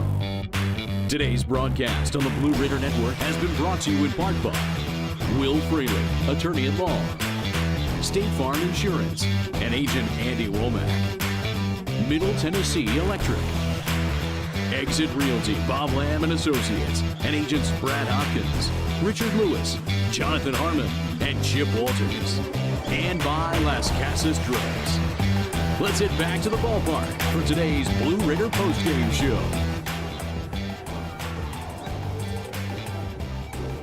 Louisiana Tech takes the second game of this series by a score of 8-2. The Blue Raiders, for the second straight game, get on the board first. A leadoff walk to Owen Nowak in the first inning. Tyler Minnick hit by a pitch, and after Akers strikes out, Dean O'Neill delivers a base hit to center field to score Nowak. Raiders lead it by a score of 1-0. No further scoring until the fourth inning, when the Bulldogs get on the board after Lunsford strikes out to start the inning. Trey Halsey singles for the first hit in the game for the Bulldogs, and then Colton Coates follows with a home run to right center to put Louisiana Tech ahead 2-1, and they never trailed after that. After a scoreless fifth inning, they come up with 4 runs. In the sixth inning, they send 9 men to the plate. They get 5 hits. The Raiders finally got the final out, leaving 2 men on, but 4 runs made it a 6-1 game. Minnick hit a solo home run for the Raiders' first home run since the last game in the New Mexico State series. That came in the top of the 7th to make it 6-2. And the Bulldogs added 2 more in the bottom of the 7th and left the bases loaded in that inning. And that made it 8-2, and that's your final score. For the winning Bulldogs, Louisiana Tech had 8 runs, 11 hits. They committed 1 error, left 6 men on base. The Blue Raiders had 2 runs on 7 hits, did not commit an error, and left 10 men on base. The winning pitcher is the starter for Tech. That is Hudson Rowan. He goes 5 innings, allows 2 hits, 1 run, had 5 walks and 2 strikeouts, and through 76 pitches, he is the winner, and his record will improve to 4-3. David Horn Jr. for the second straight outing had a good outing. He went 5 1/3 innings. Did not give up hit until the 4th. He gives up 5 total hits, 4 runs all earned, walked 1, struck out 5, had 84 pitches, and then followed by Gavin King, Mason Dobbs, John Michael Pickens, and Cates. And that Hudson Rowan, the Tech pitcher, went 5. Luke Nichols went 3, and Riley Fisher finished up with a scoreless 9th inning. Home runs in the game by Coates for Louisiana Tech in the 4th inning with a man on, and Minnick for the Raiders in the 7th with the bases empty. The time of the game, 2 hours and 52 minutes, and the attendance 2,122. Played it in 80-degree weather here in Ruston, Louisiana. So Tech, a winner, picks up their 20th win of the season. They're now 8-6 in the league and have won 5 in a row. The Raiders drop under 500, now 17-18, 5-9, and still have not won a conference game on the road. The Raiders are 0-8 on the road in conference games, 5-1 at home. And Louisiana Tech at home now 5-3 in conference games, and they even their record at 11-11 overall here on their home field. It's going to wrap up our broadcast for today. Thank you so much for joining us, and we will be back tomorrow with the third game of this series. Pre-game show comes on at 12:45. First pitch scheduled at 1:05 tomorrow afternoon. Hope you'll join us then. Jackson Smith has been our studio producer, and we'd like to thank again all of you for joining us. See you tomorrow with more Blue Raider baseball here on the Raider Network from Van Wagner. Good afternoon from the ballpark. Thanks for listening to today's Middle Tennessee State University baseball game. Today's game has been produced by Van Wagner College through the facilities of WGNS Radio. The content of today's game is owned by Van Wagner College and the Blue Raider Network and may not be reproduced without expressed written permission of Middle Tennessee State University and Van Wagner College. Be sure to join us next time for more Middle Tennessee baseball here on the Blue Raider Network on WGNS, the flagship station for Blue Raider sports.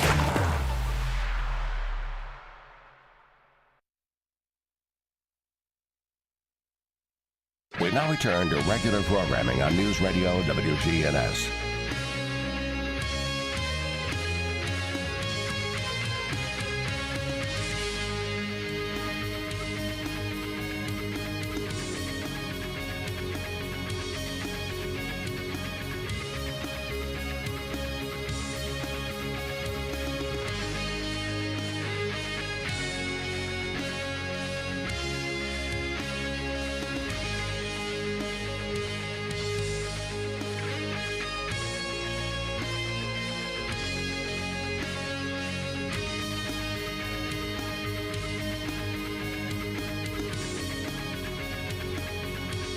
(8942), booking number 1382009.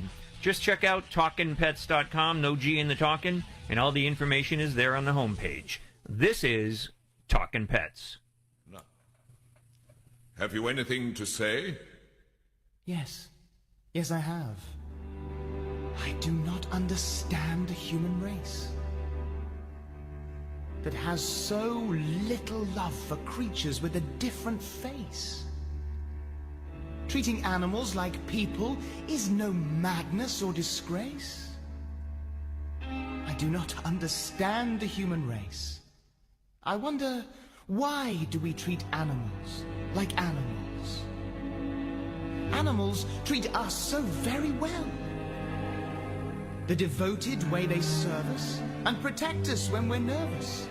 They really don't deserve us. All we give them is hell. Tell me how else man